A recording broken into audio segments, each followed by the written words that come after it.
Vikers was a good agent, Hellstrom says, shaking his head. The watch commander stands behind his desk and grips the back of his chair, his knuckles stark white against the weathered olive skin of his hands. It's too bad, Garlic says. He was clearly a brave man to take such a dangerous assignment. Brave or stupid, Lanisa says to herself, then quickly glances toward Hellstrom and glad to see he did not hear her. I wish we could have saved him, Skarg says. The Tharn Archer steps forward and puts a gold ring on Hellstrom's desk. He wore this. Hellstrom picks up the ring. His wife will be glad to have it. The watch commander's face softens. Thank you. The room grows silent and uncomfortable. Finally, Bastion clears his throat and says, Sorry about your friend, Commander, but I have to ask. Was that your only lead? Hellstrom takes a deep breath, then says, I have another agent in the Undercity. Not as well placed as Vikers was, but he's got a good ear. What has he learned? Garlic asks. A shipment of very rare alchemical components is coming into the city within the next few days, Hellstrom says. We need to find out all we can about it. Not much to go on, Bastion says. My agent has identified 4 individuals in the Undercity who may have information about the shipment, Hellstrom says. Dargo Sarek, a dwarven gunsmith for the Iron Helm Gunrunners, Thargul Bladebiter, and Ogrun Legbreaker for hire, Hargash Stonehide, a Trollkin bodyguard for hire, and Tick, a Gobber assassin. Hellstrom says, rattling off the names of the 4 suspects. Well, I know Hargash, Garlic says. He might talk to me without a fight. And I've done business with Dargo, Skark says. I only know Tick by reputation, Lanisa says. Stone cold crazy, that Gober, more dangerous than any assassin twice his size. Let's talk to him last, Bastion says, eyes wide. Sounds like you have a good start, Hellstrom says. Get to it.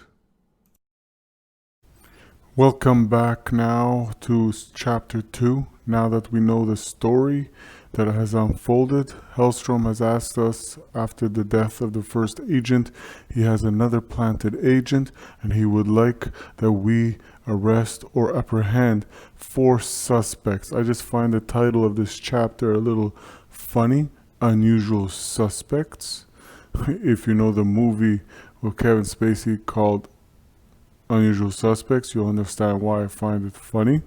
Aside from that, back to the story, we have 4 suspects to apprehend who might have information on this shipment. Now, we don't know how they came about, and we don't know where exactly they are, but we do know that they're somewhere in this location and they will happen to spawn in this location. Now, this map is a little bit different than the one we were used to in the first chapter, and if you notice, there's 2 side quests now that have been randomly placed, and no, I do not know what is either one holding, and I don't know what will be my chance of even being able to go and grab it, because at this point I have to apprehend 4 epic bosses or mini bosses, and pretty much if any of them escape, it's game over. So it's survive the thugs, you know, don't forget the sword thugs and the crossbow thugs, and at the same time, while we have this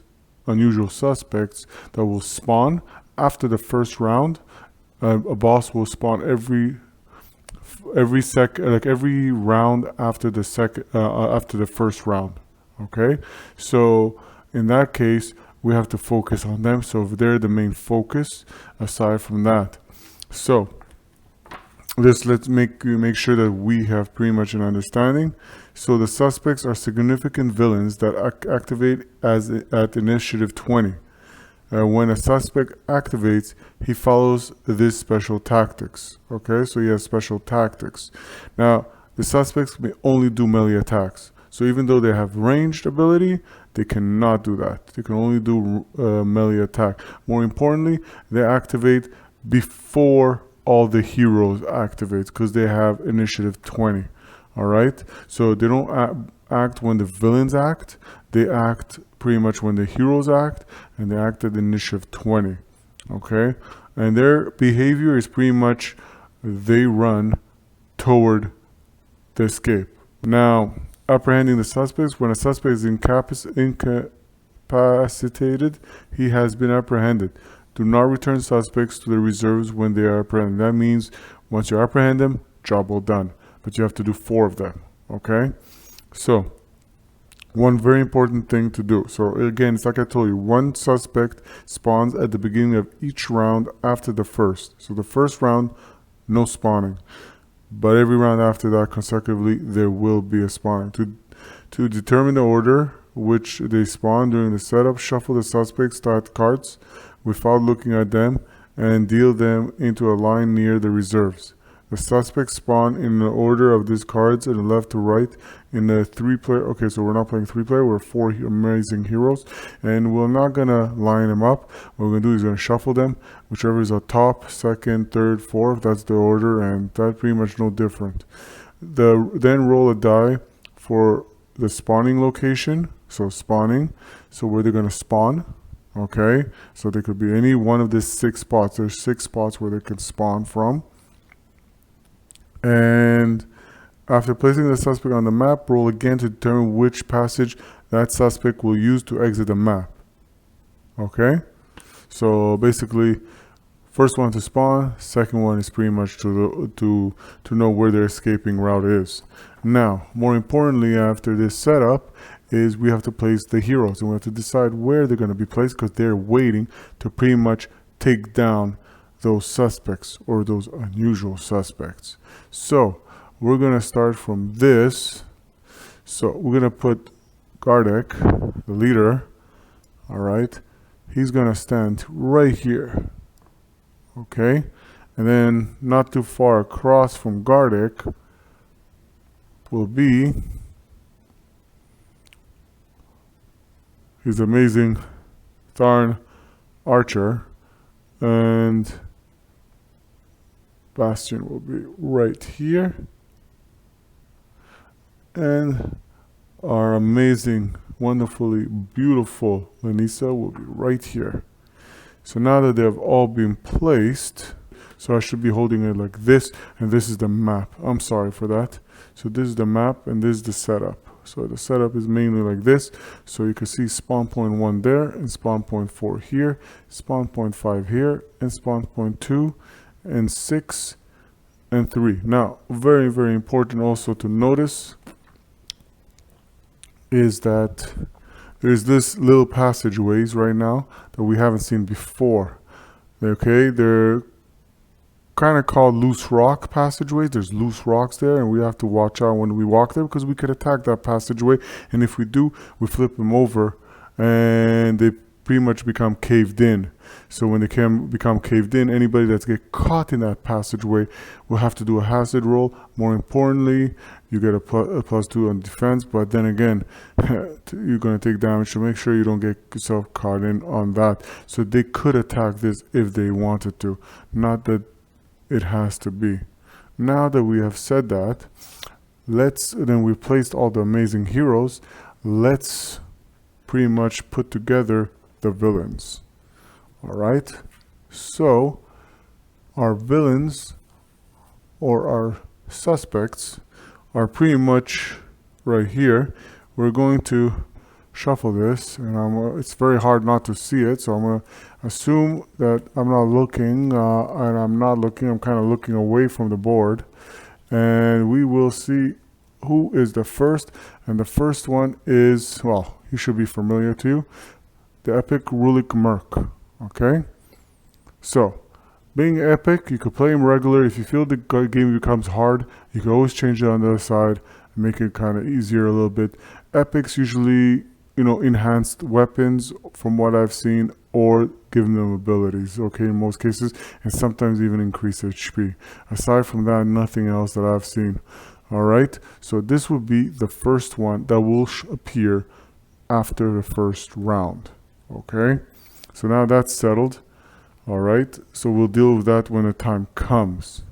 Aside from that, now that we've pretty much settled that, don't forget we still have our sword thugs and crossbow thugs that spawn. We have our event deck, unforgettable event deck here, which was shuffled, and I'll reshuffle. Okay, and so at this point, when I do pull an event card, I'll put a display there on the board so you can pretty much see it, but the rest of the deck I'll just keep kind of away, I would say. Alright, there's no reason to see it. And when we successfully punish one of these villains or mini bosses, we will put our famous XP tokens on this board. Okay, now that we cleared that up, let's not forget also to discuss the action cards. Okay, the action cards, I'll reshuffle them for you. And villain action cards are pretty much, they're what decides the behavior of the villains who we will confront during the game time. And again, the most current one, I'll just put it on the board for you to see. There's no reason to see it otherwise. So you know what? I'll bring it to here a little bit closer for us. All right. And let's not forget, you pick up an event card at the start of every round. All right? And it defines the natural behavior of the board. So now we know our story. Now we know why we're here. Let the games begin. So we will first begin with obviously Lanisa, who has the initiative 19. All right? So she's going to roll like before. This decides which villain or which thug will appear, and this is at which spawning point. So, 1-5. Oh, and before that, as I was speaking, we'll keep the 1-5 there, but let's see the event that will affect us. Environment, no special effect. Okay, so we could kind of discard it. Even though it's an environment, we usually are supposed to keep it on board until another environment replaces it. But because this has no ominous effect, like nothing happens, well, we can put it away and enjoy the silence, as they say. So, event number 1, and we said 1 and 5. What we do know, and the only reason why you would keep it, is to remember that color red takes precedence if ever there's an issue of not knowing what goes first. So 1 and 5, and 5 is right here. Okay, so now Lanisa can do her turn. All right. So what will she do? She will.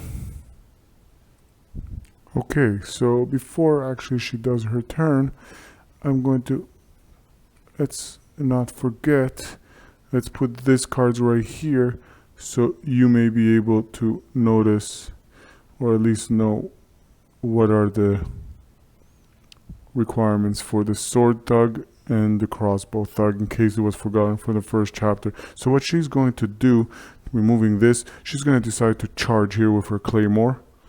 Okay, and if she pretty much charges there, she gets a boost, okay, to her damage roll. But let's see, now don't forget, she's going to attack the sword thug, or it doesn't matter, the crossbow, either one will have a defense of 12, but she's charging against that sword thug. So she has 6 plus 5, which is 11. Her claymore has an accuracy of 6. So 11 plus 6, that's 17. I think she's in the goods of hitting this villain, the sword thug. Now, let's roll for the damage. So, take off this 5, 2, and 3, so that's 8. 8 plus 7 for the claymore, 7. So 8 plus 7, that's 15. All right, and that's 1 damage, enough to pretty much remove this one from the board. Job well done, Lanisa. Job well done. Clearing the board a little bit, taking the headaches before anything appears, which is good and helps us a lot. Now, basically, before anything happens, she will decide to use her backswing feat. All right. Some of the characters kind of share certain feats. Okay. And this one says play this card during your turn, which is still her turn, to make an attack with one of your melee weapons. And, well, she's going to do with her only melee weapon, which is called the Nice Claymore. All right. So she's going to remove this feat. All right. And she's going to use it to do another attack. Now, because she's going to do that, and she's there, she's also going to decide to pretty much boost, okay, one of the rolls. And she's going to decide to boost actually the first attack roll, which is usually the accuracy roll or the hit roll, you know. So now she's going to do that. Let's see what she's going to do. The reason why I did that was because for her power or damage roll, she has a power of 7, which kind of higher the chances and odds of striking a 12 armor. Alright, so this is 9, 10, 11 with accuracy of 6. It's as surely as a hit. So now let's roll for the damage. So 5 plus 2 is 7. 7 plus 7 is 14. It's good enough. She will take out that crossbow thug also. Well done. Well done. Now this will help because, again, like I said, after the first round, she knows that at some point she's supposed to foresee those suspects are going to appear based on what Gardeck told him and especially what she found out from Hellstrom. So now she's going to pretty much chill here, and by doing that she will pick up a villain action. And the reason why she's going to pick up the villain action because now she has finished her activation phase. Crossing Swords. Activate up to 2 sword thugs closest to you. Okay, if there are no sword thugs in play, activate a villain farthest from you. So there's 1 and 2, okay, and pretty much they're the closest to her. Well, actually, we're gonna calculate that. So let's put this one right here. And at some point, we're gonna have to decide which side quest we wish to accomplish. So let's see from her. 1, 2, 3, 4. 1, 2, 3, 4. Okay. 1, 2, 3. So this one's for sure coming after her. And this one. So this 2 blue sword thugs will take action. Now, let's look again. Sword thug. From left to right priority is, can he do any melee attack? And that is not the case. There's nothing to attack. Can he rush and attack? No, he cannot. Alright, because rushing is no different like charging in this game, but the rush is the interpretation for the villain. And it's always up to 2, and in this case they cannot do that. The last but not least is the pursue, and if the target here is within 3 spaces, okay, the villain walks toward the hero, and if it's not, it will charge toward the hero. So let's see. 1, 2, 3, 4. It's not. I'm here. And this one is within 3, so it will just walk. All right. So now that's completed. She has finished her turn. And now the next turn, it goes to Skarg, the Voracious, a Thorn Archer, fearsome and deadly, just by the appearance and the ugly look. As I said, he looks like an urukai. Alright, now what he will do before anything, he will look around to make sure what possible ambush is awaiting his friends. And in this case, based on this roll, it's another sword thug that will spawn no farther to where Lenisa is, and that's a dangerous spawn. Hopefully she sees that coming from behind her. Now that we've dealt with that, the next thing is he will activate and take his action. And what he will do is, so this darn archer will first use his archery skill, because he has an archery skill called the blur of motion. If you hold this turn, and usually when you hold, you can aim when you're an archer or you have range attack, and his range is up to 2. And more importantly, if he chooses to hold, all right, and not to move, his attacks cannot be aimed, but at the same time, he may make 2 attacks, range attacks, and that's the only reason why you would do such a thing. I don't see why would you option to just do 1 attack at this point. So more importantly, but then again, he could do the same attack on one opponent or another opponent. So you can, it doesn't specify, and his skill as he thinks about, he can action is to make 2 range attacks. So the first attack he's going to attack is this one. Okay, the sword thug right there, and he's going to roll his die as normal. His accuracy with the bow is 5. So 4 plus 2 is 6, 6 plus 5 is 11, and it's not good enough to even hit. But what he's going to do is a little bit of a cheat, and it's going to be a vital shot. Play this card when one of your range attack damage roll fails. It is not a damage roll fail, so it in this case forget, but instead, you know what? I'm going to do instead this called a reroll. Alright? So play this card to reroll any number of dice from one of your attacks or stat challenges. So he's going to reroll it in hopes he does better, and oh my god, did this darn archer stink it up. We won't go into there, but luckily he has a second attack. So so you know what, so he's going to re-roll again, and he's going to try to kill him. Come on, Skarg. Oh my god, what's up?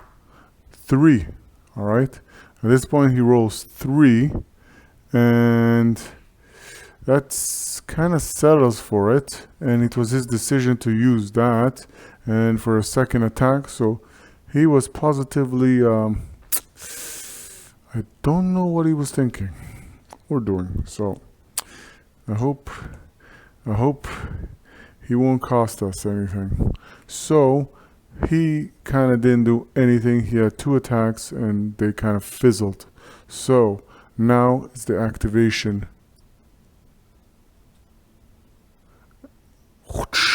Remote rumble. Activate the villain farthest from you. Alright.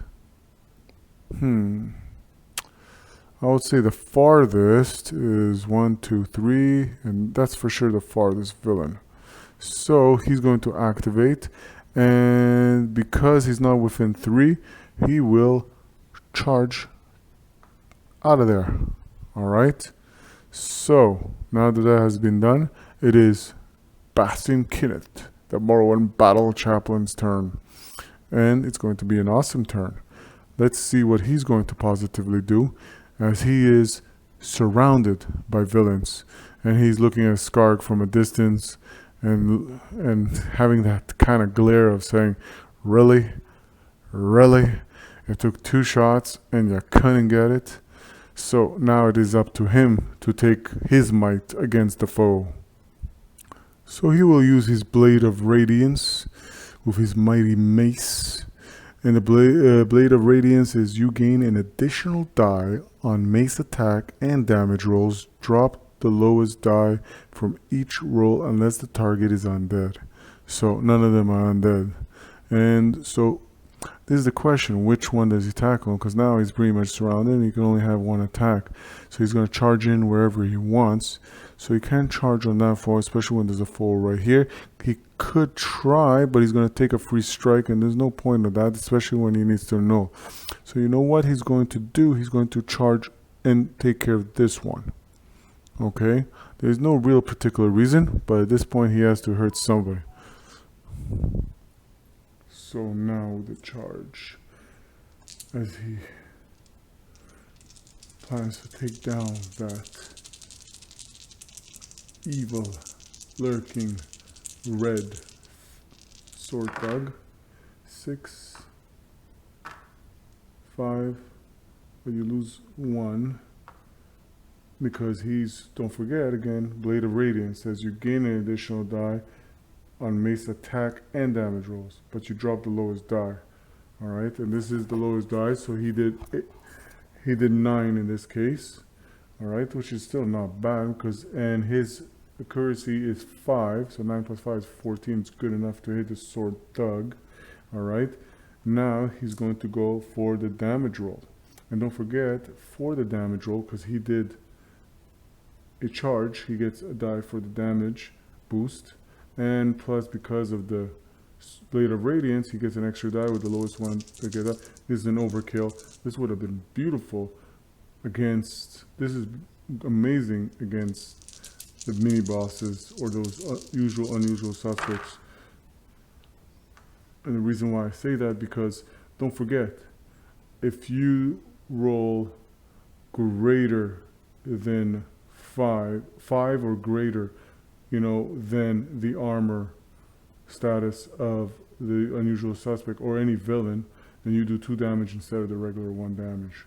So in this case, it's this, like you see here, it's 11 plus 4, okay, that's already 15, and his power is 8, so that's already, as you can see, way overkill because the armor is only 12. So in this case, if the sword thug had 2 vitality, it would have got nuked, and either ways it got nuked in this case and got removed, and 1 amazing XP has gone to the board. All right, see, Scarred, that's how it's done. All right, now that he has done that, he will look and see if there's anything that he would like to do aside from that, because don't forget he has amazing features. And that is it for him. He can't do anything. So now, not from far, a dim light lit and a villain takes action. Aggressive advance. Activate the villain farthest from you. Alright. And reshuffle the villain action deck after discarding this card. Alright. I don't see the purpose of it, but okay. Activate the villain farthest from you first. Let's do that. And which one is the farthest? I'll say 3. And this is also 3. And this one is pretty much very close. I'll say this one. And this one is within 3 spaces, so he's just going to walk. We have gone over that already. This is the melee, rush, and this is just the pursue. Alright?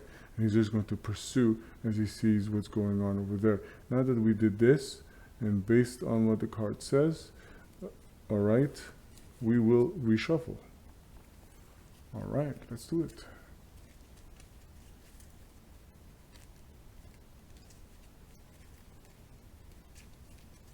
Alright.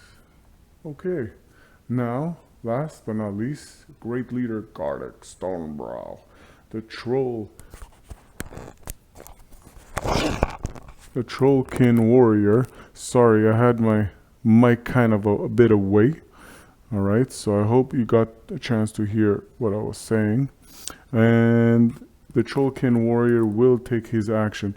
Don't forget, he has 2 melee weapons. So in this case, he could do 2 melee attacks against an opponent. Now again, they only have vitality of 1. They're the weaklings. And pretty much there's no necessity or reason for doing that. Alright?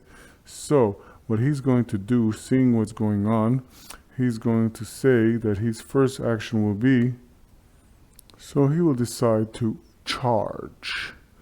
So he will charge. Well, he has a choice to charge against this one or that one, but before he does that, he will roll to see what opponent comes to his miss in 1-1. Wow, what are the chances of that? So we got 1 and 1. So not far from the distance, Hey, what do you know? So, he will charge. Right with his axe. He's going to try to take out the crossbow, you know, because range, it can be nothing but a nuisance. All right. And now that he charged, oh, okay, so let's see. All right.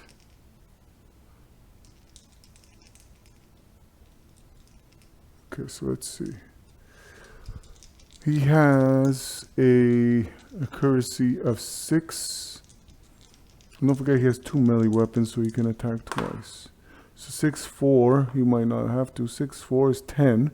And 10 plus 6 is 16. So that's for sure he can go ahead. By the way, I didn't mention his great strength skill that he's going to be using.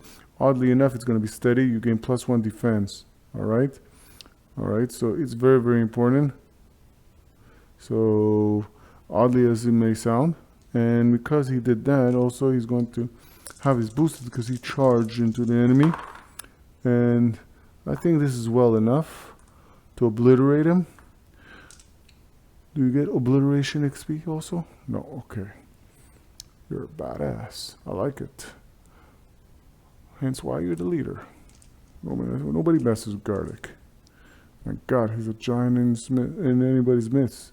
Alright, so now because he did that, he will be able to take a villain action and see what exactly occurs from here.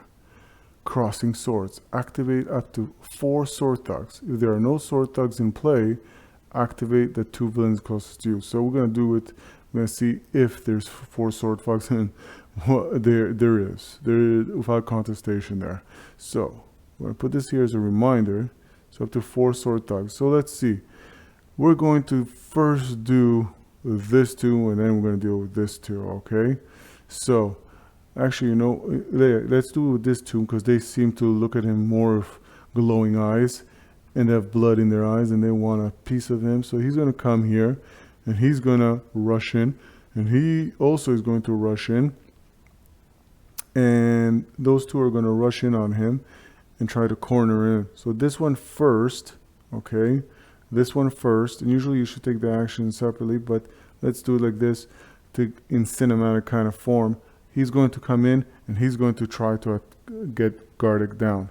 So because he did that, let's not forget a rush, okay? A rush only gives you an advantage on a damage roll, okay? So your first damage roll is boosted. So Garlic's defense, because I said he was going to defend, you see? I saw something coming, all right? Is going to be 12 instead of the usual 11. And this is 8, and their sword thug's accuracy is 4. 8 plus 4, okay, is 12. It's enough. And now there is the damage roll, okay? So 4, 5, 6, 6 plus 8, okay, is not enough. That's 14. And Garlic's armor is 15, so it's only, so that one didn't do anything to him. But now there's something that's going to happen because Garlic is not an easy pushover. So he's going to do what they didn't expect. Well, pretty much, so he has this. Vengeance. Play this card to make a melee attack against a villain that hit with a melee attack after that attack is resolved. So it has been resolved, and you know what? He will pretty much go ahead and do that. All right. So let's see. See that? That's the vengeance. All right. So now using this ability will allow him to do a melee attack against that very villain that decided to do the very silly thing, which, so.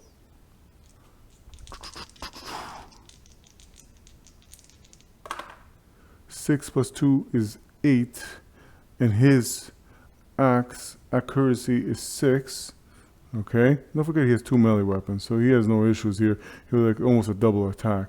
So 8 plus 6 is well sufficient to mark the 12, right?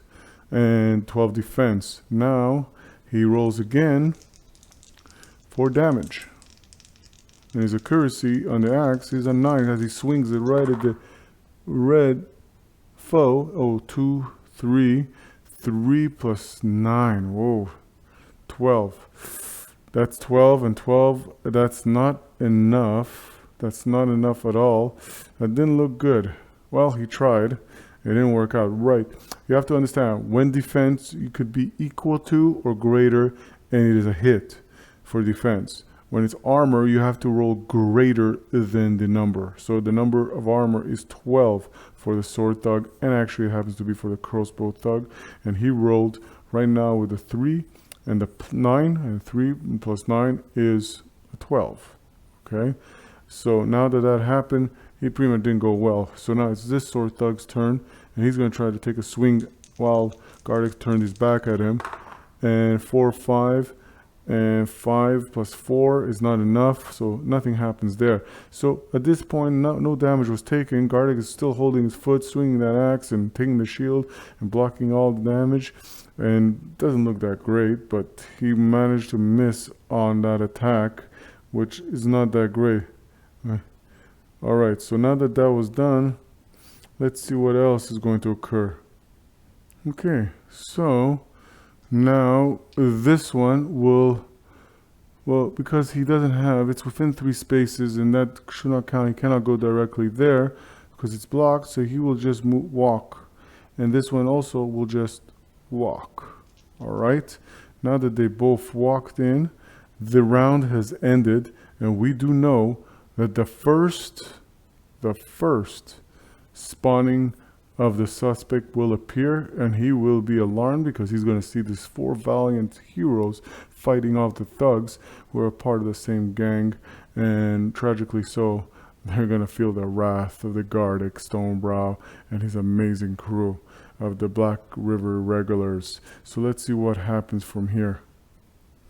So we did before shuffle the cards, and we pretty much did decide, or at least say, that it's going to be the Epic Rulic Merc that appears first, right? So he's the first one to appear, and the way it works is pretty much you roll a die, and we're going to roll 2 dices, and the way it's going to work is as follows. We're going to decide the yellow, in this case, to decide which gate he spawns from, and the green one will be his exit point. So again, this is where he's coming from, and this is where he's going to. So 1 and 2. Ooh, how funny is that? So he's going to appear right here, okay? And he's running right here. He's going like, oh my God, I can't believe what I'm seeing. So we're going to put this as a reminder to say that, hey, this guy, this buddy, is pretty much running over there. So we can't confuse, we can't forget. It kind of simplifies knowing what's going to happen and where he is to go. So now that the villain mini boss, you could say, has spawned, Ulrich, as he's called, Rulic, sorry, Epic Rulic Merc. Don't forget, he also has thugs within 1 space of this character gain +1 on attack damage rolls. Okay, so that is on the first rolls. Don't forget, that's the attack rolls. Alright, so let's see the event that has taken effect from here. Devil Rat Swarm. Every character in a space with no other figures makes a hazard roll. Oh boy. So every character, so that goes for him, not him, and him. So, let's do this. A hazard roll is a 5, 6, you take damage. We'll go for this guy. 5, he takes 1 damage. So talking about damage, we should pretty much have 3, he has 3 vitality he starts with, but in this case it will be 2 because he already taken 1 damage. Well, thank you, you make it kind of easy for us, but at the same time painful. He does not have to worry about it because Devil Rat Swarms just got squashed as he sat on them with a big butt.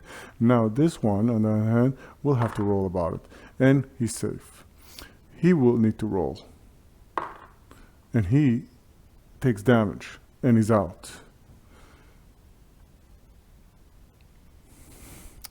Now, because pretty much he got destroyed by the rat, there is no reason why the team should get XP or not get XP. So in this case, we will say they don't get XP because, well, pretty much they're not the one who has caused this damage. So let's move on. So he will roll now, and he also is out. Oh boy, that doesn't look too good. I mean, it looks great. I like it. So look, because it says every character in a space with no other figures makes a hazard roll. So now let's go for Bastion, and he's okay. Let's go for Lanisa, and she's safe. And let's go for this crossbow thug, and he's safe. All right, we're looking good. So the rat swarm has pretty much not done anything. We'll put this event away as we know what has just befell us. And don't forget the priority is red. All right, so now we can begin our round. But before anything takes action, he has initiative 20, and that makes him take the action first. And as he takes action, obviously there is no spawning and there's no villain action, because at this point he is the main character and he's the storyline action, and the only thing he does, he takes priority and he does his first thing now. Because there's nobody in his vicinity, he pretty much doesn't do any melee, and he can only do melee. Even though he has range attack, he's only allowed to do melee because he's just realized that he's been spotted, and his purpose is to run out of Dodge or run out of the Undercity. So he's going to try right here from there to run there. So the first thing, the action that he will take, because nobody's in his spawning point, he will charge at first, okay? And that's the first thing he's going to do, all right? So because he pretty much does that, every time after that, if nobody is in his spot, he will take a walk, all right? So that's pretty much very, very important. So it's important to grab him, nab him, and tag him. All right, so now that it's done, we know whose turn is next. Lanisa, she's initiative 19, and her beauty just stands there, and she's ready to take action. All right, so now that she did that, let's see. She knows pretty much that she has to help her team, but she cannot reach in any way this. Even if she charges, she cannot do that unless she has something that pretty much, you know, that can make her go and run that way. Okay, oddly enough, there's not much she can do, so she'll just move and walk here. And the reason is just to kind of keep the neutrality of the board, because at some point, you know, the enemies will have to come and maneuver around this area or this area, and right now there's a balance between where the heroes lies, and they're looking either halls as they're waiting for the rest of the unusual suspects to appear and to be busted. So let's now see what the villain action may be. Aggressive advance. This looks familiar. Activate the villain farthest from you and reshuffle the villain action deck after discarding this card. Well, we're never going to see the rest of the villain action cards if they seem to reshuffle, but okay. So it's by mere chance. We did shuffle it together. So let's do the villain farthest from her. And not going to be this one, not going to be that one. It's going to be this one. And he's going to activate, and he can't do much. So let's see first, can he do the set shot? Well, no. So if he can't do the set shot, can he do a range attack? No. So pretty much what he's going to do is just going to be a simple pursue, and at this point is he away from 3 spaces away from a hero, and in theory he is. So what he will do, he will just walk. All right, so now that does Lanisa's turn, and it's Scark, the voracious turn. Now he's going to try and attempt again to do, using his archery skill, to do the blur of motion. Okay, so if you hold his turn, you can do pretty much 2 ranged attacks. And now let's not forget, this one is a little different, a little bit more difficult, because his defense is 12 and his armor is 14. So it's more difficult to pretty much pierce. So you're able to hit him, but piercing him is a totally different business here. So let's see if he has anything that could kind of give him an advantage, I would say, on that. So let's begin this attack. I'm going to first, for the first attack, let's roll. And it's a 1-1. Wow, that's phenomenal again, Skarg. Jesus, where are your head? Alright, so we're not going to bother to find out. Now he has a second attack. But in this second attack, just because, well, we know how well he's been shooting, okay? So he's going to boost, okay, one of your rolls. So he's going to boost his main attack roll. And thank God he did that. Then probably he would have done it anyways successfully. But 6, 5, that's 11. 11 plus 4, that's 15. I won't bother even checking his accuracy. And he pretty much, job well done. It's good to use a feat every turn, because pretty much you get one at the end of the turn back. So that's very important to remember. So now on the second attack, he struck him. I know maybe you would have said to use it on the first one, but you don't hope that Scar kind of misses out every time. He is darn archer. So he pretty much got hit. Now, what I'm going to do for the safety purpose of making sure that we don't fail here, and that's the biggest issue, I could use a feat that says vital shot. Play this card when one of your range attack damage rolls fail to damage a target. That target takes normal damage. So you know what? I'm going to roll and hope, well, I succeed, not fail. Alright, with attack power of 8. So 6 plus 4 is 10. Okay, this is very important. So 10 plus 8, okay, is 18. Now 18, okay, so it's 14. It's not more. It's not more than, it's not 5 or more. So the thing is, in this case, he only takes 1 damage. You're lucky, very lucky. All right. So now that is completes his turn, and let's see if he could do something else. So play this card to roll an additional die on one of your thorn bow damage rolls. Well, we didn't use it. We didn't need to, thank God.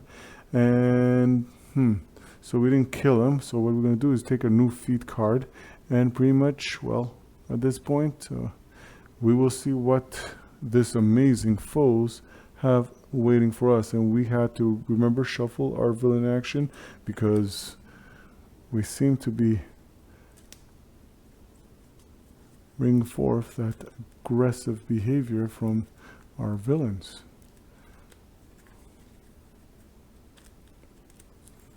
Alright, so let's see what is the possible action that we could take. Pressure point. Activate a villain closest to you. Reshuffle the villain. Whew. Okay, I'll reshuffle again. So activate the villain closest to you. So 1, 2, 1, 2. No, he's not going to count, sorry. And 1, 2. I would say that he would activate. Okay. So let's pretty much do it where he pretty much activates. And one thing I forgot to do when it was pretty much Skarg's turn, and that is make a villain spawn. So let's do that quickly before we pretty much activate that. So let's do 3, 3. So 3, 3 is that. And where is the third gate? It's right here, and he will activate now. And pretty much, okay, so let's do this from the beginning. Can he do set shot? No, he can't, because the villain holds and tag the target hero with aimed range attacks. He can't because this is an obstruction. Alright? There's like a double wall layered here. He pretty much can't see him. And even if he tries to squeeze this from here, well, Skarg just moves on here and pretty much he doesn't have a clear shot. So he's not going to bother playing this squabbling game with Skarg. So he's going to try to look at the next possible thing, which is the villain holds and range attack. If the target here is within range, the villain attacks the hero with each of his ranged weapons. So if the hero is out of range by only one space, the villain walks toward the hero and attacks with each of his ranged weapon. He has only one ranged weapon, and he's just going to take a step forward.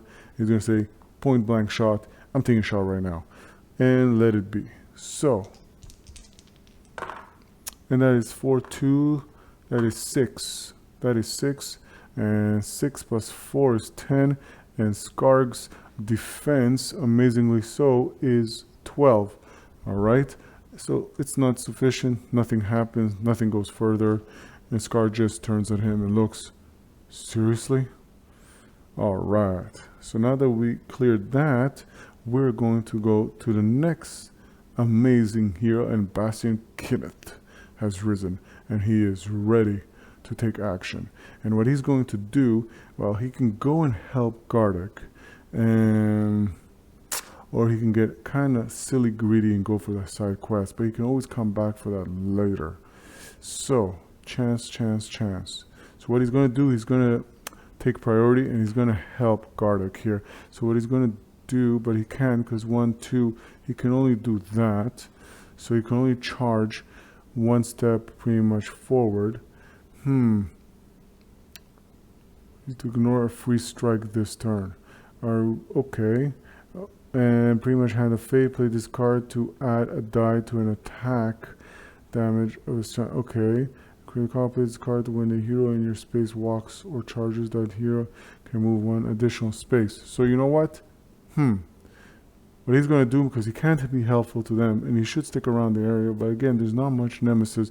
He's going to do a very daring thing and he's going to try to take a risk. Hopefully it doesn't cost the team anything. He's going to charge right here and he's going to try maybe next round to charge through that. So it's up to Gardic to come here and to finish him off. But before that, again, we forgot there's a foul stench in the Undercity, and it comes from pretty much here. I see you. All right. So now that that was done, we're going to see what is the possible action, villain action, and sadly so, we have to reshuffle it because the last card told us to do that.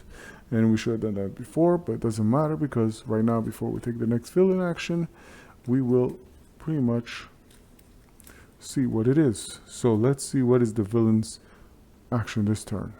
Remote rumble. Activate the villain farthest from you. Okay, we will do that. At least we don't have to reshuffle. So I would say 3, 4, 5, 6, 7, 8. So this one will be for sure the farthest from all of them. And he will activate, and pretty much he is within 3 spaces, so he will just walk. Okay, because if he wasn't, he will rush in. So that deals with that. And now it is Gardic Stonebrow's turn. What will he do? He's going to keep his great strength skill, which is the steady one, because he keeps his defense there. And now what he wants to do is, okay, so what he's going to do, he's going to pretty much come here and knock this guy out. But because he's going to do that, he's going to allow them to make a free strike against him. Each one makes a free strike because they notice him, turn his back, and they say, hey, where are you going? And a free strike you roll, it's like a hazard roll, and a 5 or 6 will damage him. So in this case, this one misses as Gardic leaps with his one leg, and this one misses too, and he makes his full charge and makes him spin around and turn and face him. So, and Gardic overlooks him and overshadows him as he's huge, and he tells him, where do you think you're going, buddy? So now we know, because he charged into there, he will be able to get damage boosted. Now let's see if he could do anything else. All right. So he could do a backswing. Mighty blow this card before you make a melee attack. That hit. Okay.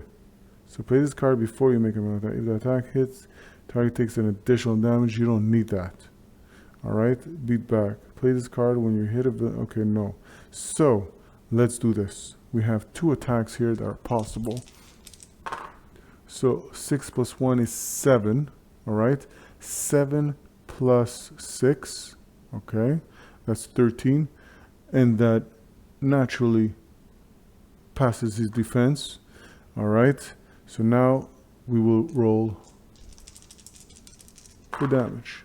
Wow, he's so amazing. He's so amazing.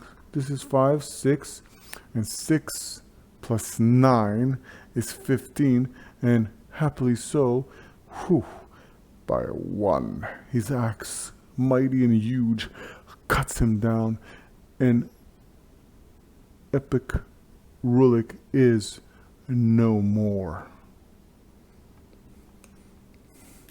What a mighty blow that was. All right. We have no longer to deal with that. And because of us doing that so successfully and removing him from the board, so let's add amazing 1 XP for his amazing slaughter right there. He put it to the boss, ripped him in shreds right into half, and Gardic looks around, give a big trolling shout and scream that sends everybody in the Undercity in a frenzy. So now let's see what happens as the villain action will begin. But before that takes upon him, he sees somewhere from not far where he should have early realized that there is a villain not far that was lurking in his midst, and that is another ugly looking sword thug from far. So now that he did that, let's see what the villains will be doing. Activate 2 sword thugs closest to you. If there are no sword thugs in play, activate the villain farthest from you. So I believe there's 2 sword thugs, and closest to them, and that's pretty much it, and they will rush against him. Alright, there's no question about it. They want a piece of him. So when they rush, let's not forget always the damage roll for the first attack is boosted, and there's only 1 attack because they only have 1 weapon. Alright, so let's see what happens. And usually they say that because when you charge or you rush, some enemies or heroes have 2 weapons, and because of that reason only your first attack is always boosted, or your first attack is pretty much damage roll is boosted, etc. Now, okay, so let's see. They're both going to run in without question. He ran in so hard he almost broke down the wall. Now, let's see. They really want a piece of him, upset as they are for him escaping them. So we're going to roll for the red one first. And 7 plus 4 is 11, and that's not enough because Gardic Stormbrow has a defense of 12, right? Let's not forget he has the Great Strength skill. The Great Strength skill, as a reminder, says you gain +1 defense and cannot be knocked down or made stationary. Enemy abilities cannot move you. All right. So now he's all upset, throws the daggers right at Gardic, and let's see what happens. That's a 9. 9 plus 4. That's no question about it. This guy struck, but he doesn't know if he did any damage. So let's see about that one. 6, 9, 9. 9 plus 8. And that is 17. And Gardic's armor is 15. He will take 1 damage. Okay. He will take 1 damage. All right. Not bad, not bad. You know, so for him, it is not pretty much a big deal, to be honest. And now, pretty much, he will, for him, debate what it is to do next, because he might react to it, but he can't because it's no longer his turn. And then, okay. So now the round has ended. And now that that round has ended, let's see what possible enemy that spawns. Let's not forget, at every new round, there will be a new, ugly looking suspect that spawns. And the next one to spawn at our mist is the epic Trollkin Scout, and I'm sure Gardic will want to put his foot up his butt. So this is it, and let's see where he will spawn. So again, this will decide where he spawns, and this will pretty much decide where he exits from. So he will spawn at point 6. So let's see. Oh la la la la, here I am. And he will be trying to run away to door 4. Okay, let's keep that right here. And let's not forget, they can only do a melee attack, and he has vitality of 3. And his main ability is, which is a nuisance, is that each time this character would suffer damage, or model they say, roll a die 6. On a 5 or 6, it suffers only it suffers 1 less damage. So meaning he could pretty much suffer no damage. Alright. So because that happens, alright, so it's gonna be, this one is a tough one because of that ability. Alright. So now that that happened, alright, there's the event. And an event is in our miss. So let's see what will possibly happen. Fog Bank. All characters gain +1 defense against ranged attacks. Oh boy, oh boy, oh boy. Scar, I don't look too good for you. That means we need to boost you up. Alright. Because that makes it tougher because his defense and armor is 13. So now his defense goes to 14. So that makes him fabulously annoying to hit. So because to remember this, and this is an environment, alright, we will keep it here on the board until something replaces it. Alright? Jeez. Well, this toughens things up, but it's okay. We like it hard. If it was easy, ain't gonna be fun. Now the first thing that happens when a villain spawns, okay, I mean a mini boss, he's the one who takes precedence. Sorry, keep on saying villain, but mini boss. And that's the mini boss that we're dealing here with. Don't forget, is the epic Trollkin Scout right there. He takes initiative 20, which means he takes action before the characters, like I mentioned before. So his first action will be, because there's nobody in his vicinity and nobody to attack, he will always and thereafter only walk, but the first action he takes will be a charge. Okay? So it kind of leaps him forward, and all he has to do now is just come here. Now, he will do everything to avoid us, because he's a suspect, and no suspect will ever run to you. He will run away from you. I hope so. But then again, there's pretty much non-bright ones out there. So, now that we pretty much know that, he has taken his action, and he cannot do any melee. So, let's move on to the beautiful Lanisa. And Lanisa now can take advantage of this situation because this enemy pretty much came to her doorstep and she didn't have to do anything. Alright, so let's see what she can do. So as a priority, we just have to remember that this suspect right here is the main target or the main purpose for this scenario, chapter 2, the unusual suspect. So it's not about these little villains ambushing us, they're pipsqueaks and they're not valid. So what we're gonna do is we're gonna charge in. She's gonna be brave and she's gonna charge in with her icy powers and use her claymore. Now, very, very important, she can discard a feat card to gain an additional die on an attack and damage roll with your niece claymore. Okay, you drop the lowest roll, okay, which is pretty much very, very good and worth to do.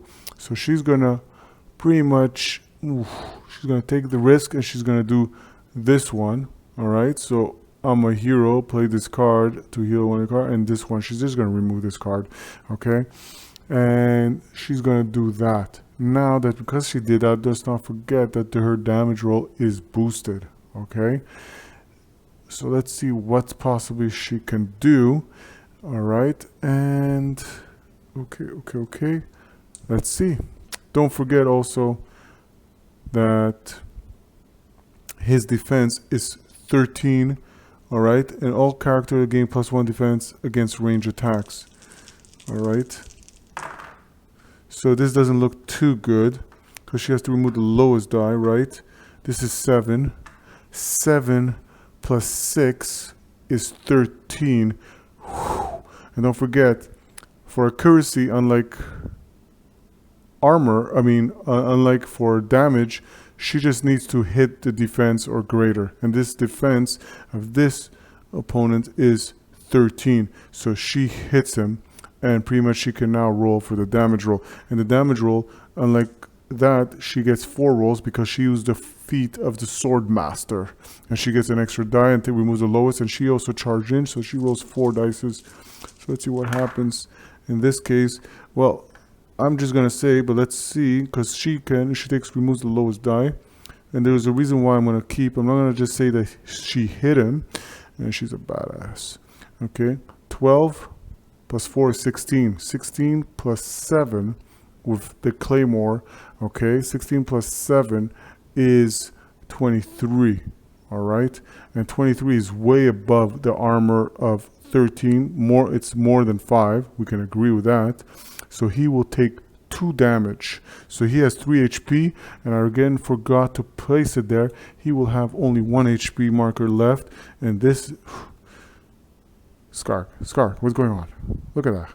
Look at that, it's badass. Your friend right there, Lenisa, she's ripping it to him, and she's doing amazingly. So well done.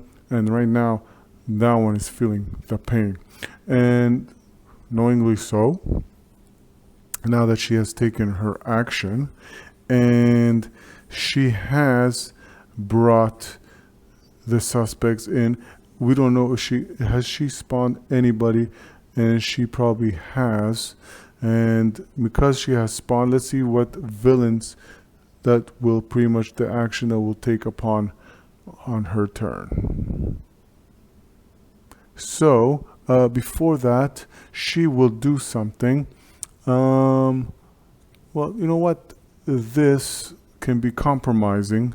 So she's going to use this. She's going to say, play this card to ignore an environment card rule for the rest of the round, and discard the environment card at the end of the round. So pretty much she's going to annul that fog right there. So she's avoiding it. So pretty much she says, play this card to ignore the environment card's rule for the rest of the round, discard the round. So let's remember that in the end of the round, she has removed it. She has used 2 feet. She has 1 feet left there. So let's see what happens here. It says activate up to 4 sword thugs. Oh boy, oh boy. All right. So there is 4, 1, 2, and 3, and 4. And okay, so it doesn't say closest to you or anything, so just activate 4. So we're going to activate 4 before it's Skarg's turn. So let's see what's going to happen right now. All right, let's see, and we're going to activate the first ones. Let's activate this one, and he's going to take priority. He's going to attack. You know what? He's going to try to attack. Let's see. All right. We're going to first do this one. So they're going to just attack him with melee. All right, because they're in the zone. So let's see what happens. So we're going to do for the red one. He's going to attack. And 6 plus 5. I won't even bother. And he has only 12 defense. So let's roll for damage. So I won't even bother. Look at that, 2. So the red one pretty much, strikes him, but the shield stood up and no damage. For the blue one, 4 plus 2 is 6. 6 plus 4 is not enough because the accuracy of the sword thug is 4. So 10 is not enough, and he pretty much can't do anything. So what he will do, he will try to charge in and try to get Skarg, and that's what he's going to do. And he's going to roll with that charge, and he's going to do 4 plus 2 is 6. 6 plus 4 and the defense is 12, and well, it's a nice try, buddy. So that's 3, and the fourth one, well, pretty much we're going to bring the fourth one right here because he wants to do damage, and we're going to do, as a priority, we're going to try to take out Bastion. And let's see how well Bastion's armor goes. So this is 4 plus 5 is 9. Wow, wow, wow, wow. And 9. So, alright, so he's 12 defense. So 9 plus 4 is 13. It's well enough. So he pretty much charged in. So he would, rushed in, sorry. He rushed in, so he will have an extra die. So this is 10, 10, 13. And it's well enough, sufficient. 10, 13. And 13 plus 8. Okay, that's very, very important. That's 21. And that's 5 more than the damage. And Bastion will take 2 damage. This sword thug really did something crazy. Alright. He really damaged Bastion, but Bastion is still holding. Just has a little bleeding going on right now, but nothing he can't handle. So now that the action is done, all 4 have taken their foul action. Now it's Skarg's, and Skarg pretty much notices that there's an enemy right beside him. So he has to change his tactic and his strategy. Does he help out Bastion, or does he try to walk away and take a cheap shot at that villain that's pretty much right there? Well, that villain, if you don't get rid of him now, there's going to be another one that's going to spawn the next round. And well, we can agree that Garlic is a little bit too far and has his hands full. So Skarg will have to do something, unless Bastion will be lucky enough to nullify that 1 HP that's there. But we're not the type to take any risks. So you know what he's going to do? He's going to take a chance and allow this guy to have the free strike against him. As he moves away, the sword dog try to stab him. And let's see, for the free strike, does he take any damage? No, he doesn't. 3. So because and usually a 5 or a 6 will damage him on a free strike. It's like a hazard roll. So now that he's there, he took a walk. Because he took a walk, he didn't hold. So in this case, he's going to use his archery skill, which is the precise shot. Roll an additional die on your first range attack and damage roll for this turn and drop the lowest one. Okay, so the reason why he's going to do that is because, don't forget, he's a ranged and usually +1 defense. So that means this guy has a 14 defense, and that's not good. All right, so we need to crack him open. All right. All right, so let's see what happens. Oh God, this is pitiful. Okay, so that's 2, 3, and 4. After you hit the, no, I didn't. Overdraw. Play this card to roll an additional die on. Okay, and okay. When one of your range attack damage rolls. Okay, no, and boost. Okay. Well, he missed. He moved and he missed, and he didn't succeed. That was really, really, really, really depressing. So Skarg really is fouling it up, and at this point he can't do anything else. And at his turn, well, if he couldn't do that, did he spawn his villain? Okay, so let's see. 5, 5. All right. Okay, and because of that, let's see the villain action. The villain action, he says, activate up to 2 blue villains closest to you. All right, closest to you. So this will be 1, 2, and 1, 2, or 1, 2. So we'll see which ones, but I'll think in theory these 2 should be the ones to take action. So he's gonna go. He's gonna rush in without question, right? And try to take a cheap shot at Skarg. So let's see what happens. Let's see if Skarg can do anything as retaliatory.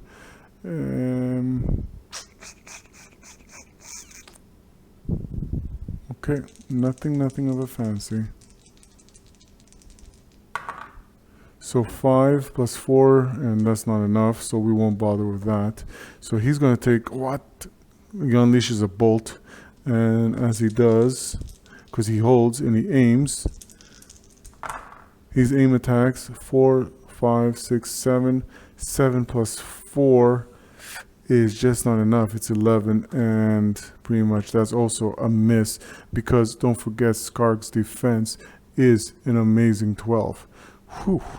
Now, that was a costly move, but he survived it. So now it's Bastion's turn. Bastion has already taken 2 damage from this nutcase right here. And let's see what he's going to do in this case now to survive this. So he's going to still use, he has a choice, but he's going to use the Blade of Radiance, because you get an additional die on your mace attack, and he drops the lowest die again. So he also has a feat that lets him reroll, okay? Alright, so also Crusader's Call. Play this card when a hero in your space or charges the hero can move 1 additional space, or Klee plays this card, make an additional attack after one of your melee attacks incapacitates a villain. So there's only 1 villain there. So what he's going to do, okay. Allow a hero within 1 space. Okay, Hand of Fate. Okay, so let's see. He's going to decide to run away from him. And before he could run away, that crazy nut that already damaged him tried to damage it again, but didn't, because he pretty much rolled a 4.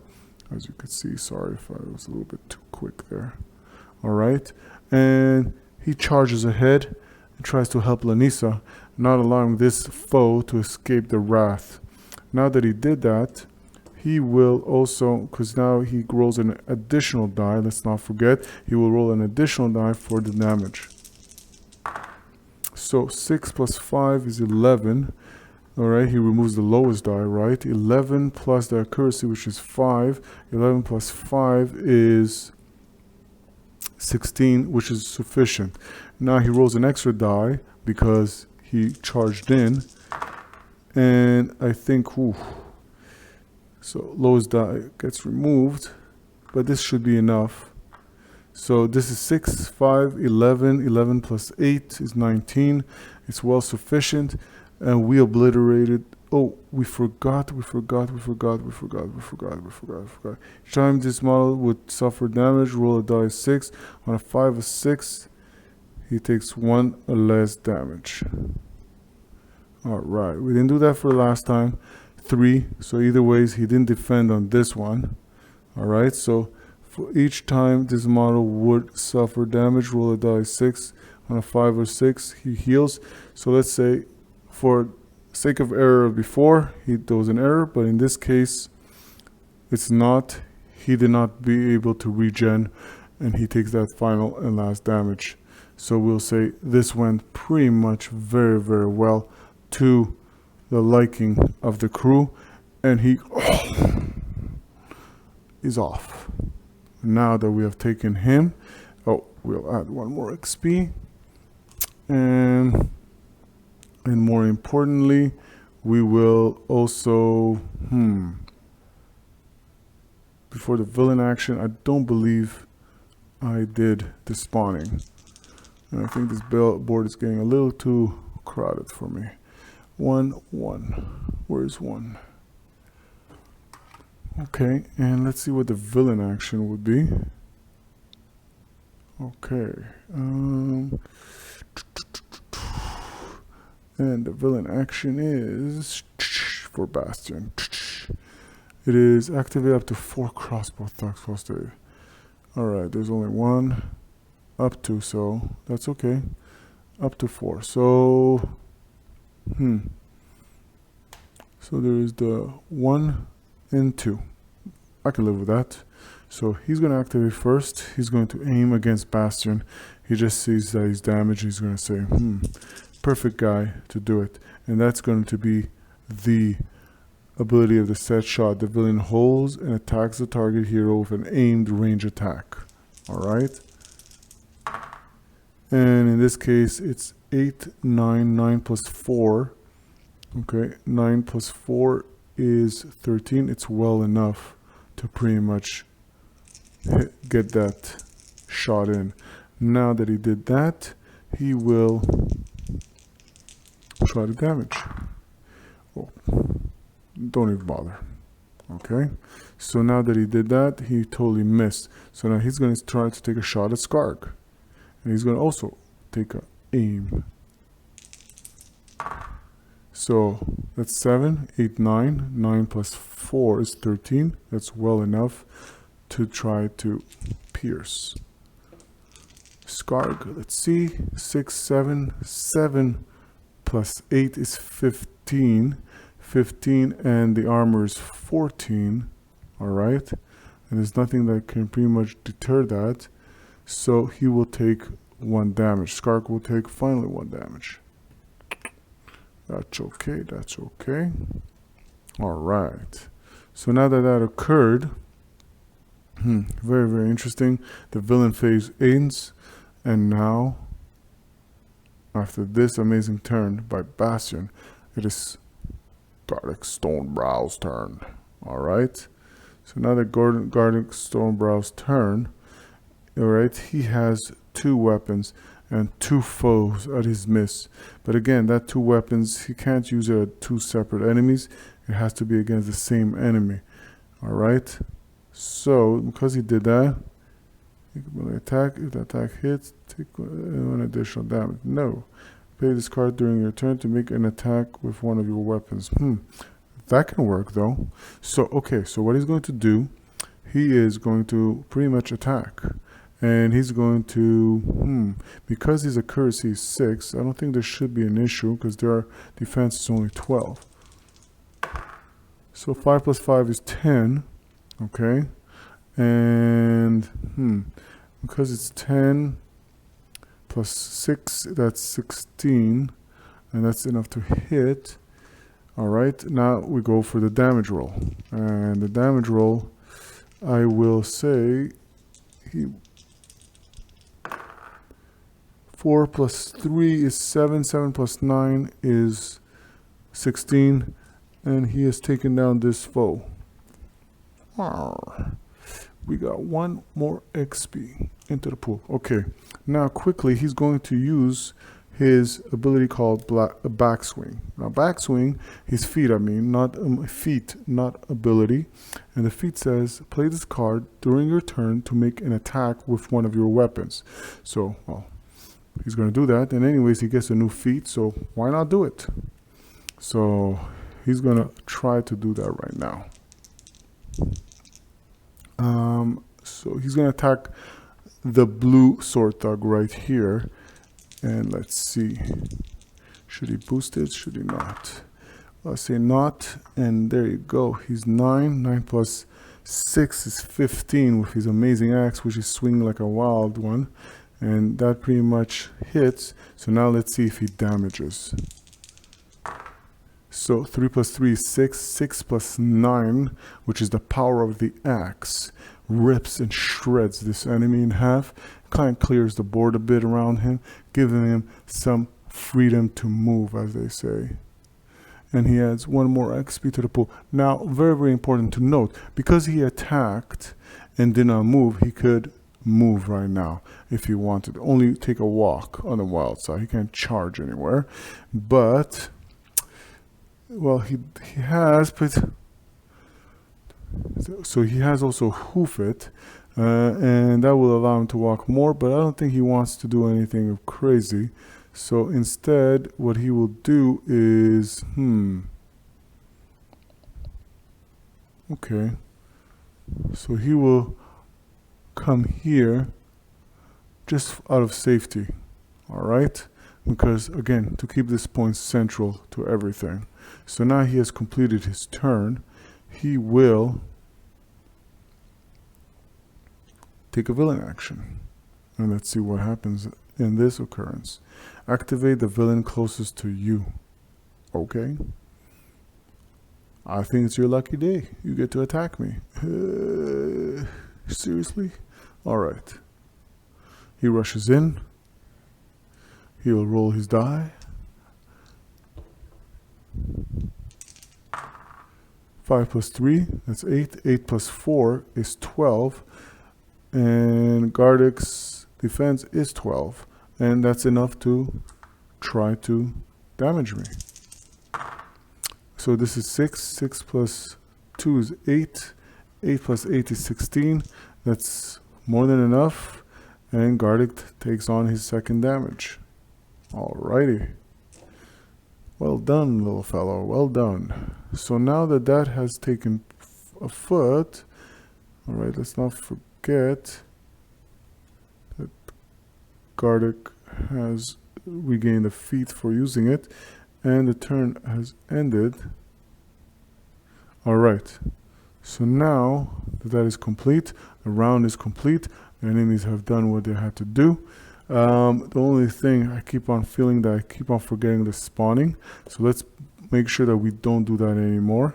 At this board, so now because the Undercity is getting flooded with ambushes, we have cutthroats here, cutthroats there, and the heroes are kind of getting surrounded. But let's, before anything, see who spawns this time and what danger he brings along. It's the epic Ogrun Brute, vitality of 4. He doesn't have anything in a sense other than 11 defense and 14 armor, which makes him kind of tough to damage, but more importantly, he does double strikes for melee attack, as you could see right here.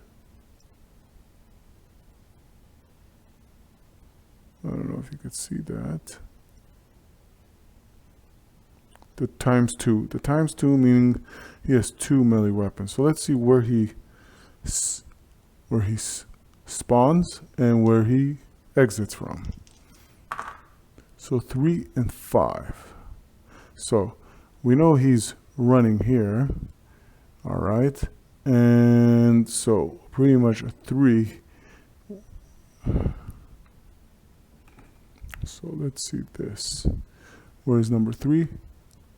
What is going on around here? Oh my god, get to the chopper. Alright, so he pretty much gets on the board and makes things a little bit tougher and uglier. Alright, so let's see what the amazing heroes can do. One thing at a time. So now that that has happened, there is the event. Devil Rat Swarm. Every character in space with no other figures makes a hazard roll. Oh boy, oh boy, oh boy. So luckily they're together. They're together. So all the heroes are kind of safe. So it's this. Okay, so let's go one by one. This one, number 1. Oof, you're out. I don't know if you get XP from this Devil Rat Swarm, but I wouldn't think they should, you know, because pretty much they didn't do it. Okay, this one is out too. So now we're going to do for that one, the blue sword thug right there. Oh boy. Talk about blue. Man, these rats are really at the devil's play. Alright, let's see something before I go on right here. Alright, so next one is this one. Ooh, survives. And this one, 2 survives. So we have to damage him by 4. I think that one of them took, I remember taking a devil rat's, hit. Damn devils. Alright, it does for that. So we're doing so far amazingly so. So, don't pat yourself too soon, because Scar can hit a target right in his face. So, now that we did that, we are taking the first action, which is Lanisa Risel's turn. And she will, with initiative 19, think of her action. But before that, let's do the spawning. So 1 and 4. And 1 and 4, so 4 will be right here. And now that she did that, she can activate and do whatever she wants. So, you know what? She's okay. So she's gonna go and charge right here. She's gonna try to do that side quest. Let's do it. She's gonna say there's something there I see the treasure chest. Let's see what lurks in there. Alright, what awaits us there. Alright, now that she did her turn, she will see if anything else. No, so you know what? She will take another feat card because she can't. Every turn she takes one feat card. And don't forget, she used that ability to remove this fog, right? Remember, she used that removal of environment. So this no longer also takes effect on the board. So that's a good thing for Skarg. Not that he was a great or heroic in any sense for this chapter. He was, I don't know what's going on with his darn, archery. But let's see now. Okay, so that occurred. She did that. So let's see what's the villain action. Activate the villain closest to you. Oh boy. Okay. Let's see. She's right there. The closest one would be 1, 2, 3, 4. Or 1, 2, 3, 4. So I'm gonna say this one. And he will pretty much attack Skarg right there. So let's see what he's gonna do. This sword thug. And 3 plus 4, don't count the rest. Your daggers look like plastic toys. Alright, so all's good. Nothing happens in that sense. Now it's Skarg's turn and he's gonna go on a rampage. So what he's going to do, well, he did so well before, So he's going to do this. Play the card as you hit a target. No, okay. So what he's going to do is he's going to use his archery skill of blur of motion. He's going to hold and shoot twice. His first target will be this one right in his face, smack down. And just for safety purposes, he's going to boost it.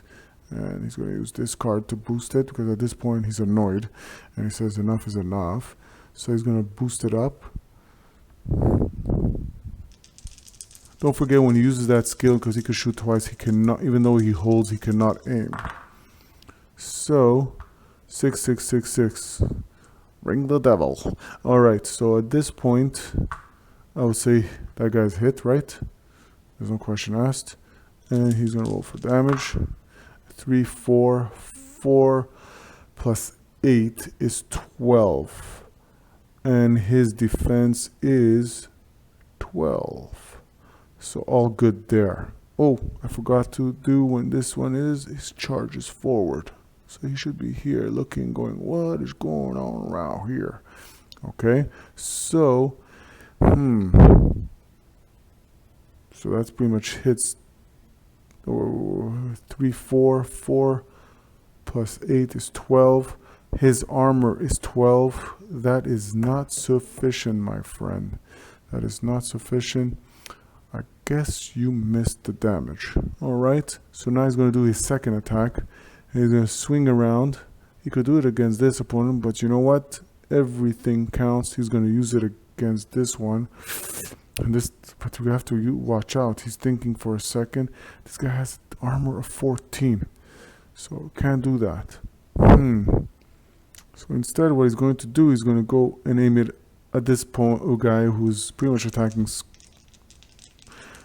Gardic. Sorry. So let's roll. So 5 plus 3 is 8. 8 plus 5 is well sufficient to hit. Now he's going to roll for the damage. 6, 7. 7 plus 8 is 15. It's well sufficient to knock this one out. And we have one more XP on the board. Well done, well done. Skarg hit something, guys. So because he was damaged before, play this card when you incapacitate a villain with melee attack to either add an additional XP to treasure or heal one of your wounds. I would say with that villain right there, nobody. I'm not worried. So what I'm going to do is add another XP here to the pool. Alright? Alright. Alright. Oh, what I'm doing is wrong. Wrong here. Okay. So that's pretty much that. And that does for his turn. So now that he did that, he will pretty much do the villain action card. And I don't think at this point he did anything for the spawning. Alright, so let's do the spawning for him quickly. 2-1. Alright, so 2-1. So that's 2-1. Where's 1? Alright. And let's see what was the action card for Skarg. Activate up to 4 red villains.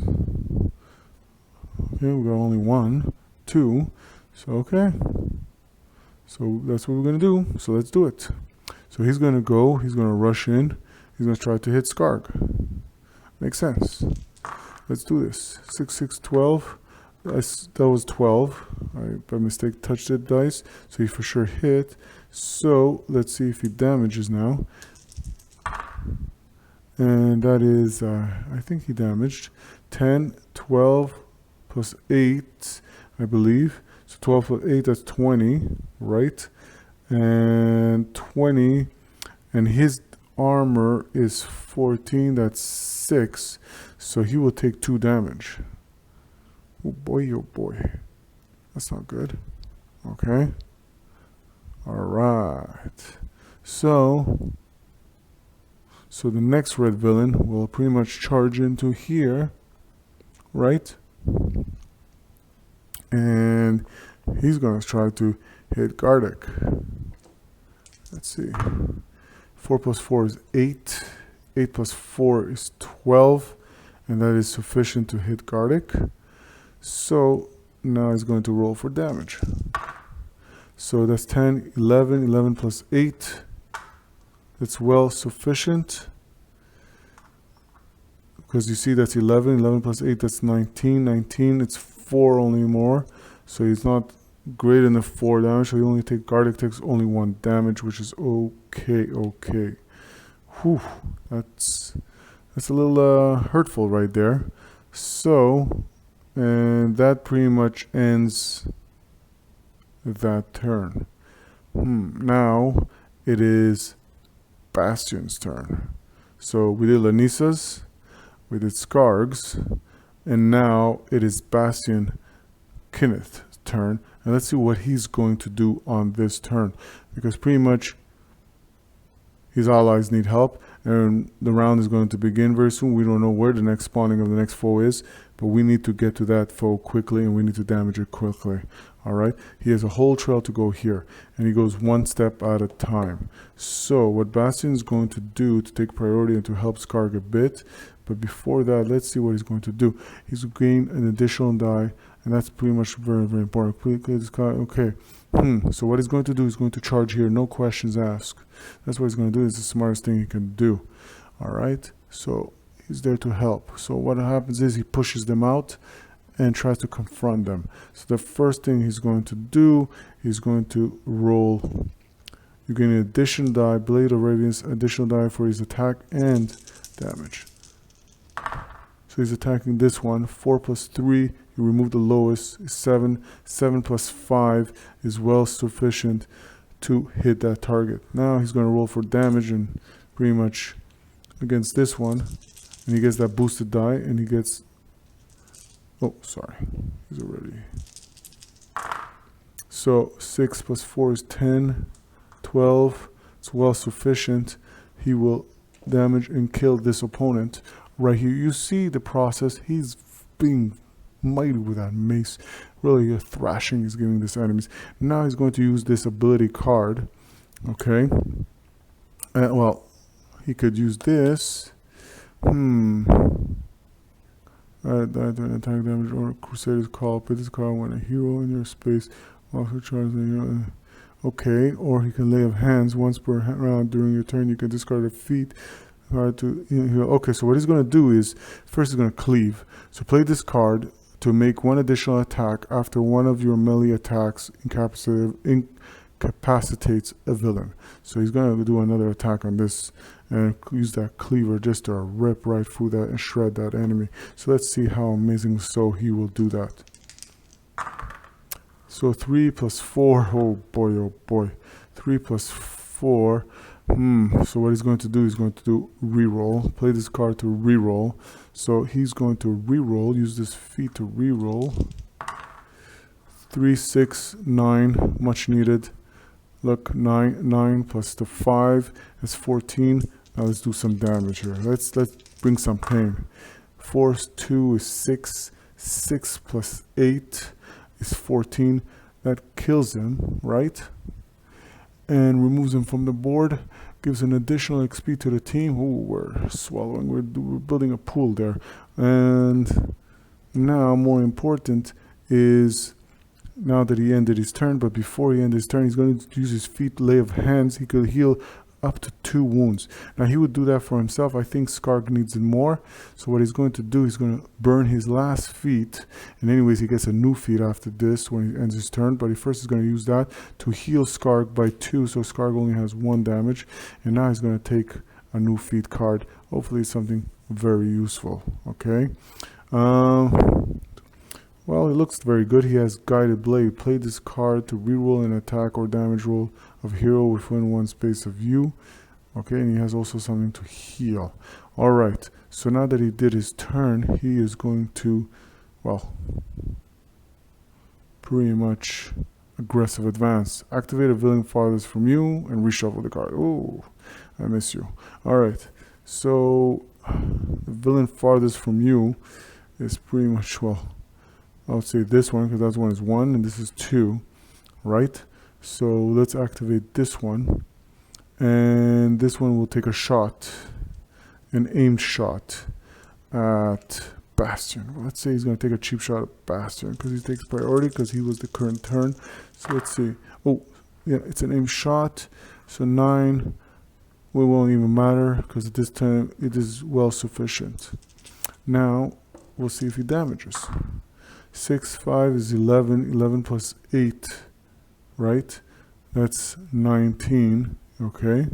So 11 plus 8, 8 power. The power to,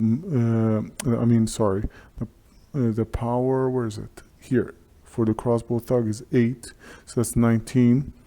Okay. And his armor is 15. So it's only by 4. So he takes 1 damage, Bastion. It's all good. It's all good, all good. No worries. So far, nobody has bothered to damage this guy, or at least stand in his way. So that's going to be a footing of an issue, because next round another mini boss will appear, and we're doing well in a sense of clearing the board and surviving the board, but we're not doing anything to hurt this mini boss. So now it is Garlic Stone Bro's town. Stone Brow, I mean. So he will first, now that pretty much Bastion has finished his turn, Garlic will do his turn, which is first to spawn. And, oh, sorry, wrong dice. 4-1. So, and the 1 is right here. Alright, so now that that's done, Garlic will decide what he wants to do. Now he wants obviously to go after this guy. He has 2 weapons, and also pretty much this villain, mini-boss, has 2 weapons. But by him going in there, he's going to get taken a free strike, and he already has 4 damage. But he can heal himself using a feat regeneration once per round during your turn. You can discard a feat card to heal up to 2 wounds.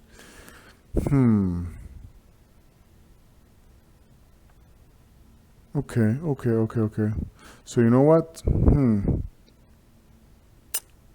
Okay.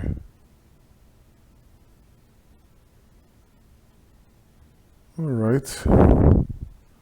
Let's see what he could do. What he's going to do, he's going to decide to charge here. Right, slammed right into them. But he took a free strike at him, and let's see what happens. This Garlic takes the damage. No, he doesn't. his armor just like, well, he didn't even notice the scratch. So now he's going to take a shot at this fellow, whose name is, unforgettably so, Epic Ogrun Brute. Alright, Ogrun Brute, really? Is this an epic mini boss? Alright, so let's see. First, he's going to, because he did the charge in, he's going to also just out of survivability, he's going to boost his attack first roll just to ensure that there's no funny business here. Alright, so let's roll. And don't forget his, where is he? His defense is 11, but it's just insurance policies. 4 and 8. 8 plus 6 is well sufficient. And now let's roll for damage. And damage is boosted because he charged in. And before I do that, I'm going to use the Mighty Blow. Play this card before you make a melee attack. If the attack hits, the target takes an additional damage. Alright? I could pretty much figure out why I did that. So 6, 4, that's 10, 11. 11 plus 9. Ooh, that could be deadlier. So 11 plus 9, 20, right? So 11 plus 9 is 20.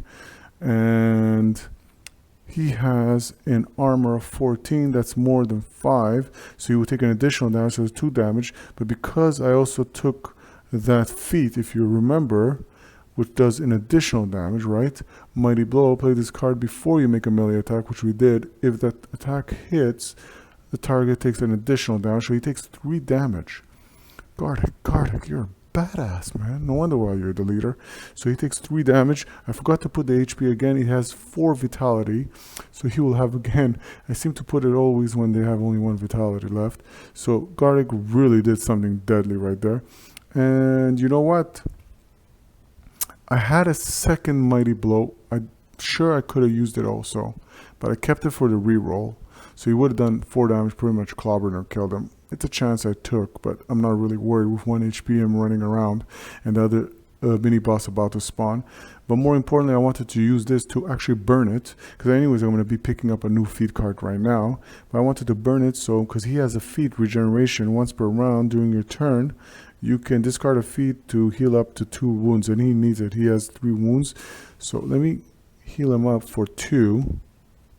Alright.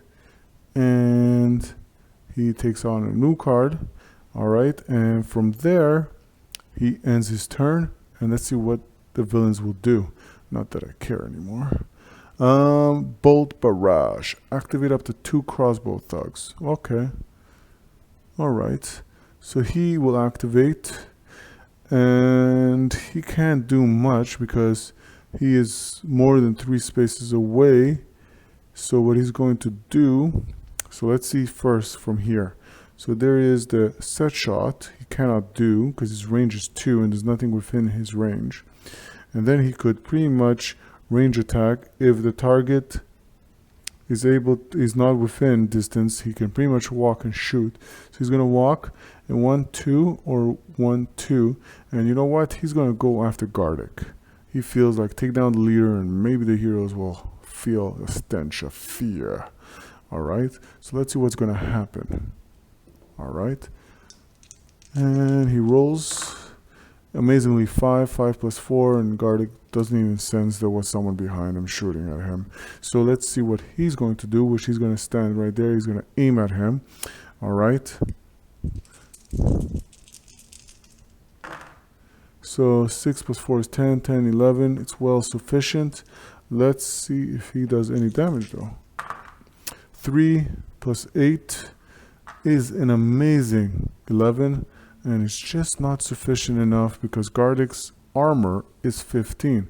So nothing happens to him. And you know what? This round ends. When it does end, another suspect, you know, from a distance appear. And this one is like the mini-me version of everybody, all suspects.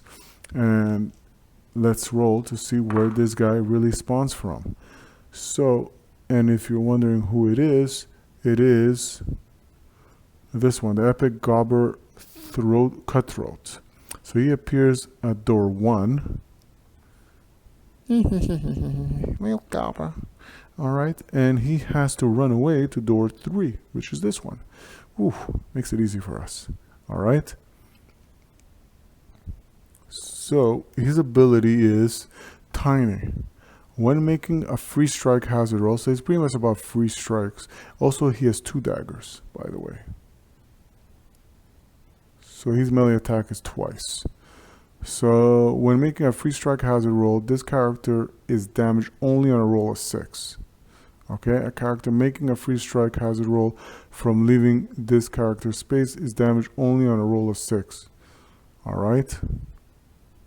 So he's pretty much, And he says also this character can charge when moving into and out of fissure space. We didn't ever have any fissures here, so there's not much to discuss. So he's not much of a threat. And, well, bring him. Gardic doesn't know if he should laugh right now, seeing him from his other eye. But let's focus on what's going on the board right now. So now that that has been completed, we can sense forth the event. I just want to make sure something. I thought reshuffle. We were supposed to reshuffle the whole villain action cards. We're going to do that right now after pretty much when Lanisa completes her turn. But there's an ominous silence. All right. So nothing has happened. And just for those worried and asking and trying to see, we have quite a few rounds. We have about 5 rounds to complete this, and I think it's more than sufficient. Hopefully nothing jinx us, because Garrick was amazingly the way he started, but we won't get into this discussion with him again. I think he feels it. All right, so unlike before, we're going to put 3 HP markers on that little gobber, or booger, and let's go. Alright, now we're good on the board and we're pretty much knowing what's going on. Let Lanisa begin her turn. And before she begins her turn, she's going to spawn a little booger. And she's going to do 6-1. So 1, 6. So 6 is right here. Now that she did that, she can begin her action. And she's going to come right here. When she does, she automatically pretty much reveals what's here. And let's see. So it says it's a misfit armor. You found several pieces of cast-off armor.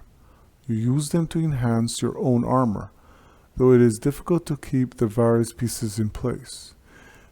Keep this card, you gain +1 armor at any time.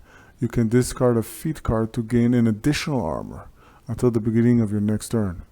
Whoa. Okay, she's not obviously going to end up with it. This symbol right here means it's tradable, and she will trade it after this chapter. But right now she's carrying it, and she's going to wear it, and it's going to allow her to have +1 armor, and she could discard a fate to make her pretty much another armor. So it's not bad per se, it's very good. So she did that, and now that she did that, she's going to reveal villain action, but as we forgot to shuffle the previous round, we will do that right now. And let's keep the walls in place. All right. So let's see.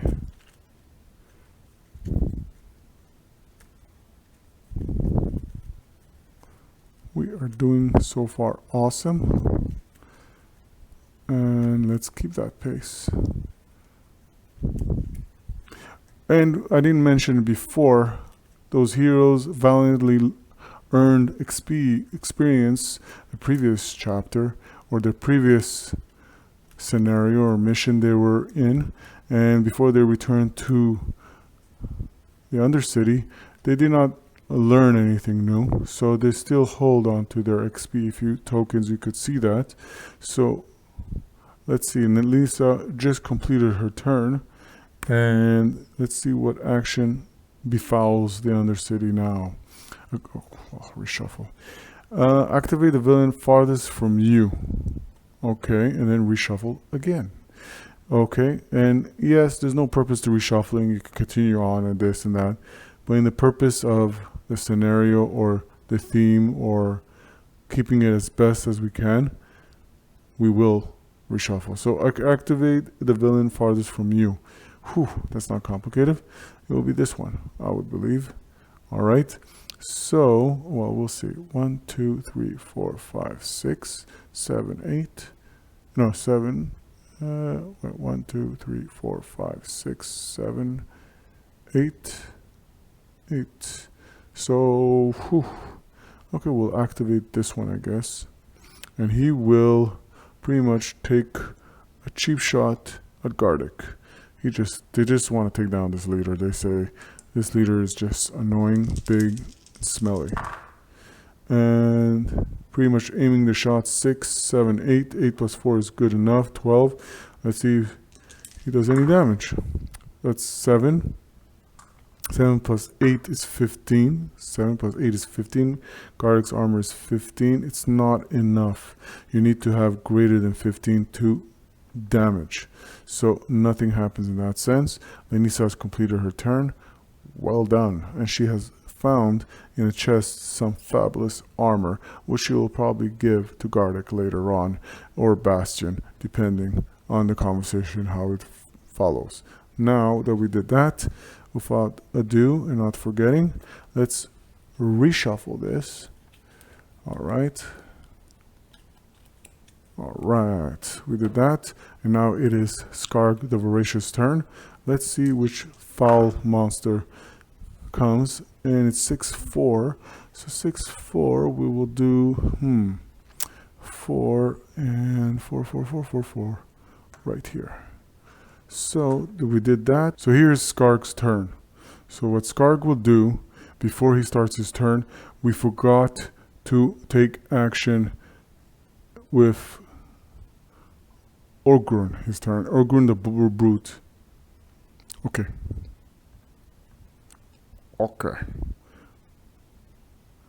So Lenisa just finished. She did amazingly so. She found the armor. And right now we're going to, before we forgot and Skarg continues his turn, he was supposed to take his action just as he also took his action. So the thing is, right now, he's going to attack Gardic with his double hammer. And right now, Warhammer, I mean, both of his hammers. So, he's going to attack him with both of his hammers. And what he's going to do is going to roll right now. And let's see. So 4 plus 1 is 5. 5 plus 6 is 11. And Gardic's defense is 12. It's not enough. So he's going to roll again. 4 plus 3 is 7. 7 plus 6 is 13. It's enough. So now he's going to roll for damage. So 4 plus 11. Okay, 4 plus 11. Just to follow me here is the Orgrun Brute's hammer has 6 accuracy and 11 power. So 4 plus 11 is 15. And that's not enough. You need greater than 15 to do damage to Gardic. So in this case, there was no damage done. And the reason why I rolled twice is because his hammer, he has 2 hammers in either hands, and he attacks twice in the very same turn. All right. And the first one, he failed to hit Gardic, and the second one, he managed to hit, but failed to damage. All right. So nothing happens. Now, Skarg the Voracious can begin pretty much his turn. And let's see what he's going to do. So he's going to pretty much, well, he's going to use his precise shot because he lets him roll an additional die for the attack and damage and pretty much drop the lowest one. He's also going to use, he's also going to use the shootist ability, play this card to use an additional archery skill. And that's what he's going to do. And he's also going to do this, play this card to roll an additional die on one of your Thorn bow damage rolls and drop the lowest die. So what's going to happen is he's going to first roll for a hit, right? And 6 plus 3 is 9. 9 plus 5 is 14. Ogrun's defense is 11. It's a hit. All right, now we're going to roll 4 dices because we use that feat that allows us to do an extra damage roll die and remove the lowest one, obviously. So 6 plus 2 is 8. And pretty much 9. Right, and overdrive, play this card and drop the lowest die. So pretty much we're already doing that. So the lowest die that we're going to remove is this one. So 6, 7, 8, 9. 9 plus 8 is 17. And 17, Ogrun's armor is 14. And that is a hit. Even if you remove this one, in the case of argument that you should remove two dices, but it shouldn't be the case. But in this case, either ways, it's a hit, and you pretty much struck a heavy blow to this Ogrun brute, and he takes the last damage he can possibly take, and he gets removed, and we caught another suspect. So far, we have managed to catch all 3 of the 4 suspects. All right, and more importantly, we get 1 more XP, and it's a job well done for Skarg. Now that Skarg has done that, okay, is, all right, so let's see.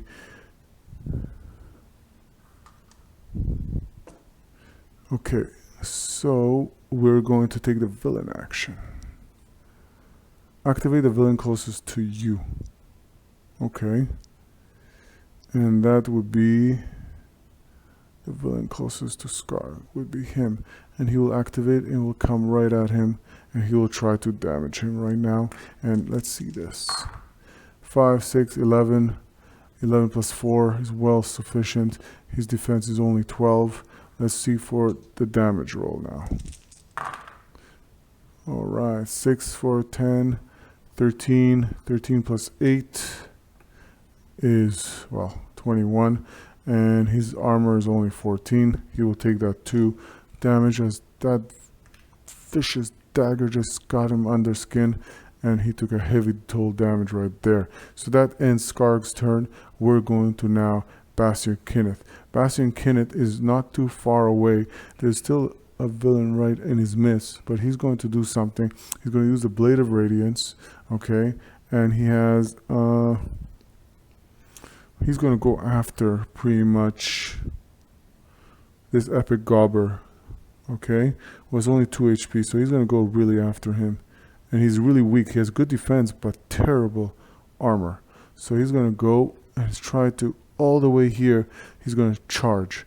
And as he charges, that sword thug will try to, oh, sorry. 6, he will take a damage from that. All right. And now that he took a damage from that, he will try to damage this Gobber. And he will, let's see, can he take anything? Okay, so he gets an extra die. All right, so let's see. So 666, we got devil in our midst. All right, so that's for sure a hit. All right, now it's a matter of damage, and damage is also extra die here.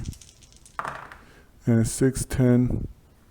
Well, the heroes are Scar. What's going on? Okay, so that's pretty much a hit. Look, 6 plus 6 is 12, right? 12 plus 4 is 16. 16 plus 8, this is obliteration. So he takes 2 damage.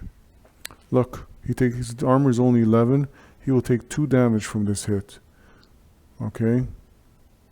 Well, pretty much we can see the end of this chapter very, very soon, my friends. All right. Gardic has a big wide smile right now. And that little gobber is gobbling up. All right, so let's see what is the action. All right, that pretty much happens. But before that, I think you know, we did manage to make that one appear. We did bring in a villain, and we did bring a villain. So let's see. Bold barrage. Activate up to 2 crossbow thugs. Okay, up to 2. 1, 2, 3. Yeah, we got him. All right. So they're gonna take their action right now, and they're gonna take a shot at pretty much Bastion. This one's gonna take the first shot. You know, try to rip right into him.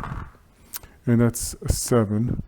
And 7 plus 4 is not enough because that's only 11, and his armor is 12. All right, so the next one to take a shot at him will be this one. Oh, but he took an aim shot, which is not well done. So he's in. I don't think he could take an aim shot with an enemy, with someone in his midst. But this one can take an aim shot.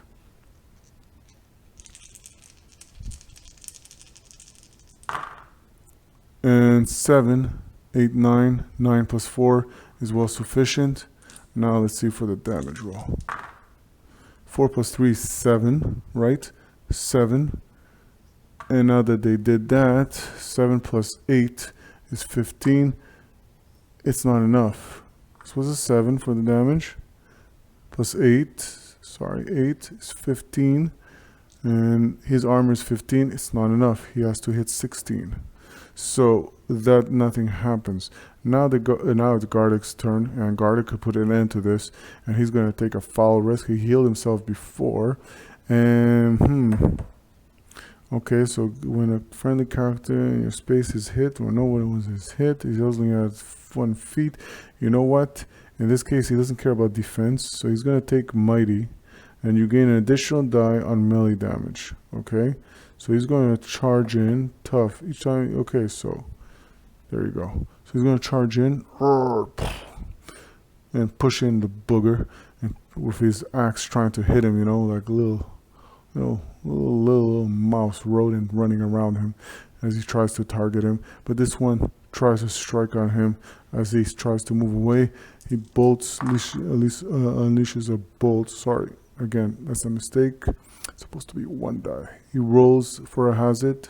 A free strike. And he misses for the free strike. And this bolt misses. Damn it. And his bolt just sprung somewhere else now. And Gardick will take this attack. 6 plus 6. No, 6 plus 6 is, don't forget, he has 2 attacks because he has 2 different weapons. 6 plus 6 is not enough, because this one, he has pretty much only a defense of 14. You know, so it's not enough. 6 plus 6 is 12. So when you charge, it's very, very important that to note is you move 1 or 2 spaces, you cannot make a range attack, which any damage roll or first melee attack is boosted. Alright? So your second attack now, which is not the greatest because it uses the shield, because he's pretty much sprung with his axe, and now he's going to go over the shield, and let's see what he does. Oh, even more pathetic. So, and this villain will just, nope, nothing happens. Alright, so Gardick misses, and he can't do anything to pretty much avert this disastrous thing. Well, it is what it is, but Bastion is there. Hold on a second. Play this card to reroll an attack or damage roll of a hero within 1 space of you. Reroll an attack. Okay, so he's going to use the guided blade. Play this card to reroll an attack or damage roll of a hero within 1 space of you. So pretty much this is Bastion Kinneth with his Holy Guided Blade spell or ability of the Divine will allow Gardick to reroll one of his attacks. So let's see what he's going to do. Play this card to reroll an attack or damage roll of a hero within 1 space. So he's going to do that for Gardick. Gardick will reroll this. Oh, sorry, his dice is right there. 7 plus 6 is not enough again. And he fouls up and trips and says, Bastion, we tried. So now the enemy activates. It is Crimson Carnage. Activate up to 2 red villains. Alright, that shouldn't be a problem. Alright, first one to activate will be him. Let's see what's going to happen. And he will activate and he will take a shot at Gardic. And Gardic will pretty much 7 plus 4, 11. It's a miss. Oh, wait. 7 plus 4 is not a miss because he decided to go on Mighty. So the thing is, it hits. And now let's see if... Oh, also he was supposed to aim and he didn't. But either way, he struck. By the way, aimed meaning 3 dices, which was a mistake over there. But either ways, he did his roll. 4 plus 8. 8 plus 4 is 12. That's not enough to damage him. So the next red one to take action will be him. And he will charge in and try to strike Gardic.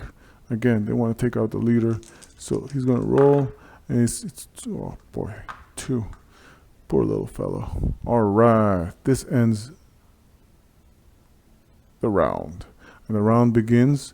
There is no new suspect, but this suspect is trying to escape, but he can't, so because there's heroes in his midst, and he's going to try to take out Gardic, and he's going to attack with his 2 daggers. So he's going to do attack number 1. So 5 plus 5 is 10. It's not good enough. 7 plus 5 is good enough. That's 12. Alright, now he's going to try to damage Gardic. So 6 plus 7 is 13. It's not enough because Gardic's armor is 15. So it moves on. He didn't get to do anything. And now it is the event phase. Patrol, roll a die. Alright, let's see what happens. Roll a die. 3. On a roll of 1 to 4, activate the villain farthest from the hero. Determine the space farthest from the hero that has a villain in it and activate that villain in that space. Okay. So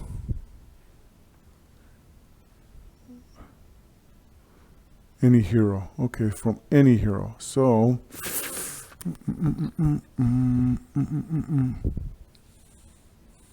okay, so I would say very tough to say, but I would say this one. So he's going to activate.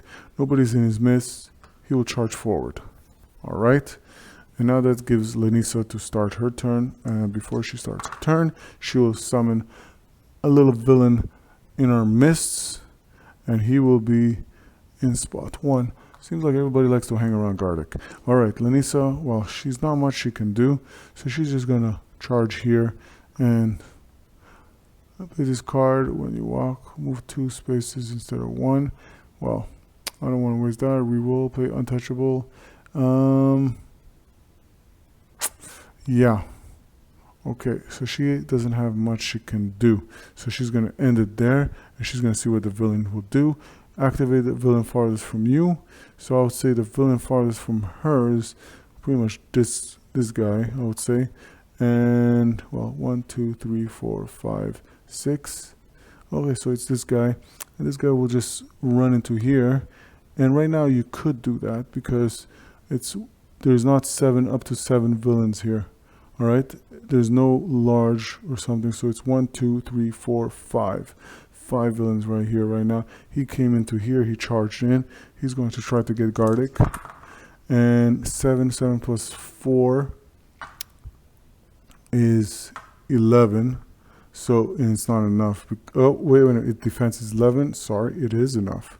And Gardic now to see the armor. 6, 9, 10. 10 plus 8 is 18. It's a hit. Gardic will take 1 damage.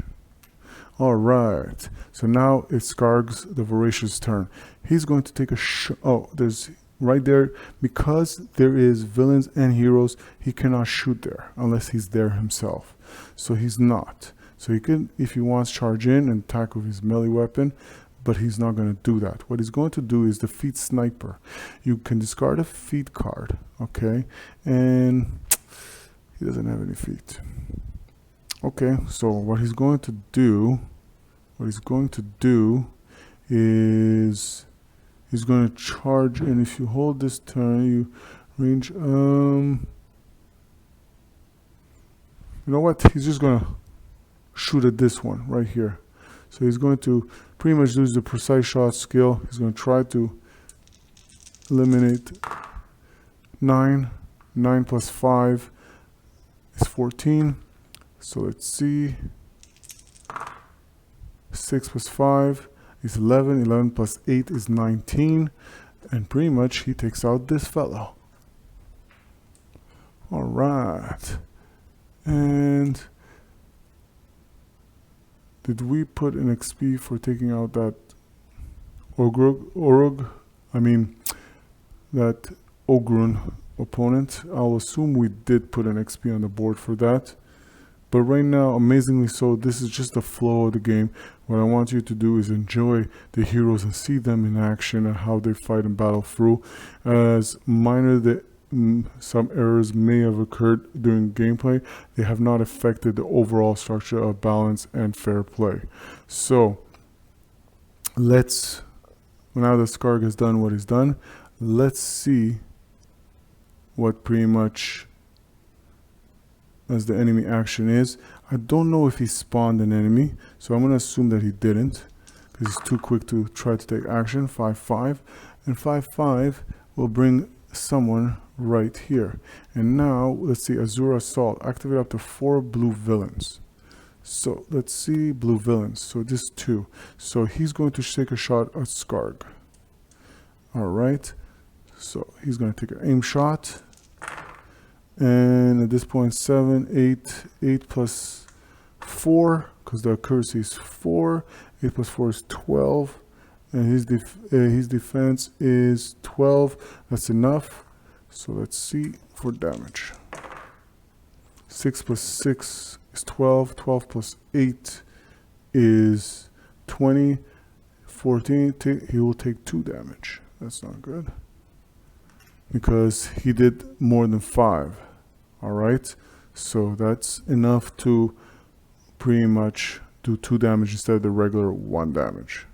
All right, so because his armor, Skarg's armor is 14, he did 20 damage. That's 6 more than the armor, so that's pretty much 2 damage.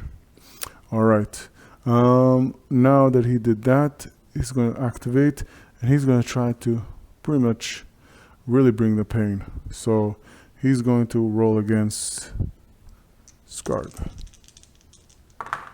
And that's 6. 6 plus 4 is not enough. That's 10. He dodges right there. So now there's nobody else. Now it's Bastion's turn. Let's see if Bastion can pretty much end this. All right. So lay of hands. No, he's going to use the gain radiance. All right, he also has no feats, so let's see Radiance if it can help him. So he's going to go after the Gobber, who has a defense of 14. So wow, so this is 10. 10 plus 5 is enough. All right, and you remove the lowest dice, and it doesn't matter at this point. We just with 4 we remove. It's still enough. So now the power of 8 on the mace versus 11 armor. So, oh my god, this is so tragic. So this is 5. 5 plus 8 is well enough. And you do that 1 needed damage to take out this Gobber. And I have to say, the Great Gardic howls and screams like a mad troll. And pretty much victoriously, all opponents just vanish at his mists and everywhere else, as everything is put to an end. And now successfully so, they have defeated and captured the 4 suspects, as they defeated all the other ambushing thugs. And now when you have victory, the chapter ends when the party pretty much captures all the suspects before they escape, and the party wins pretty much at this point, and add 2 XP to the treasury for each battle ready hero. So that's 4 times 2, that's 8. So we will take 8 XP and quickly add it on. This is amazing. And before we move on, we will, so that's 5, 2, and 1. So now we're gonna split evenly the XP amongst the amazing heroes. So let's see. 1, 1, 1, 1, 1, 1, 1, 1, and 1, 1, 1, 1, 1.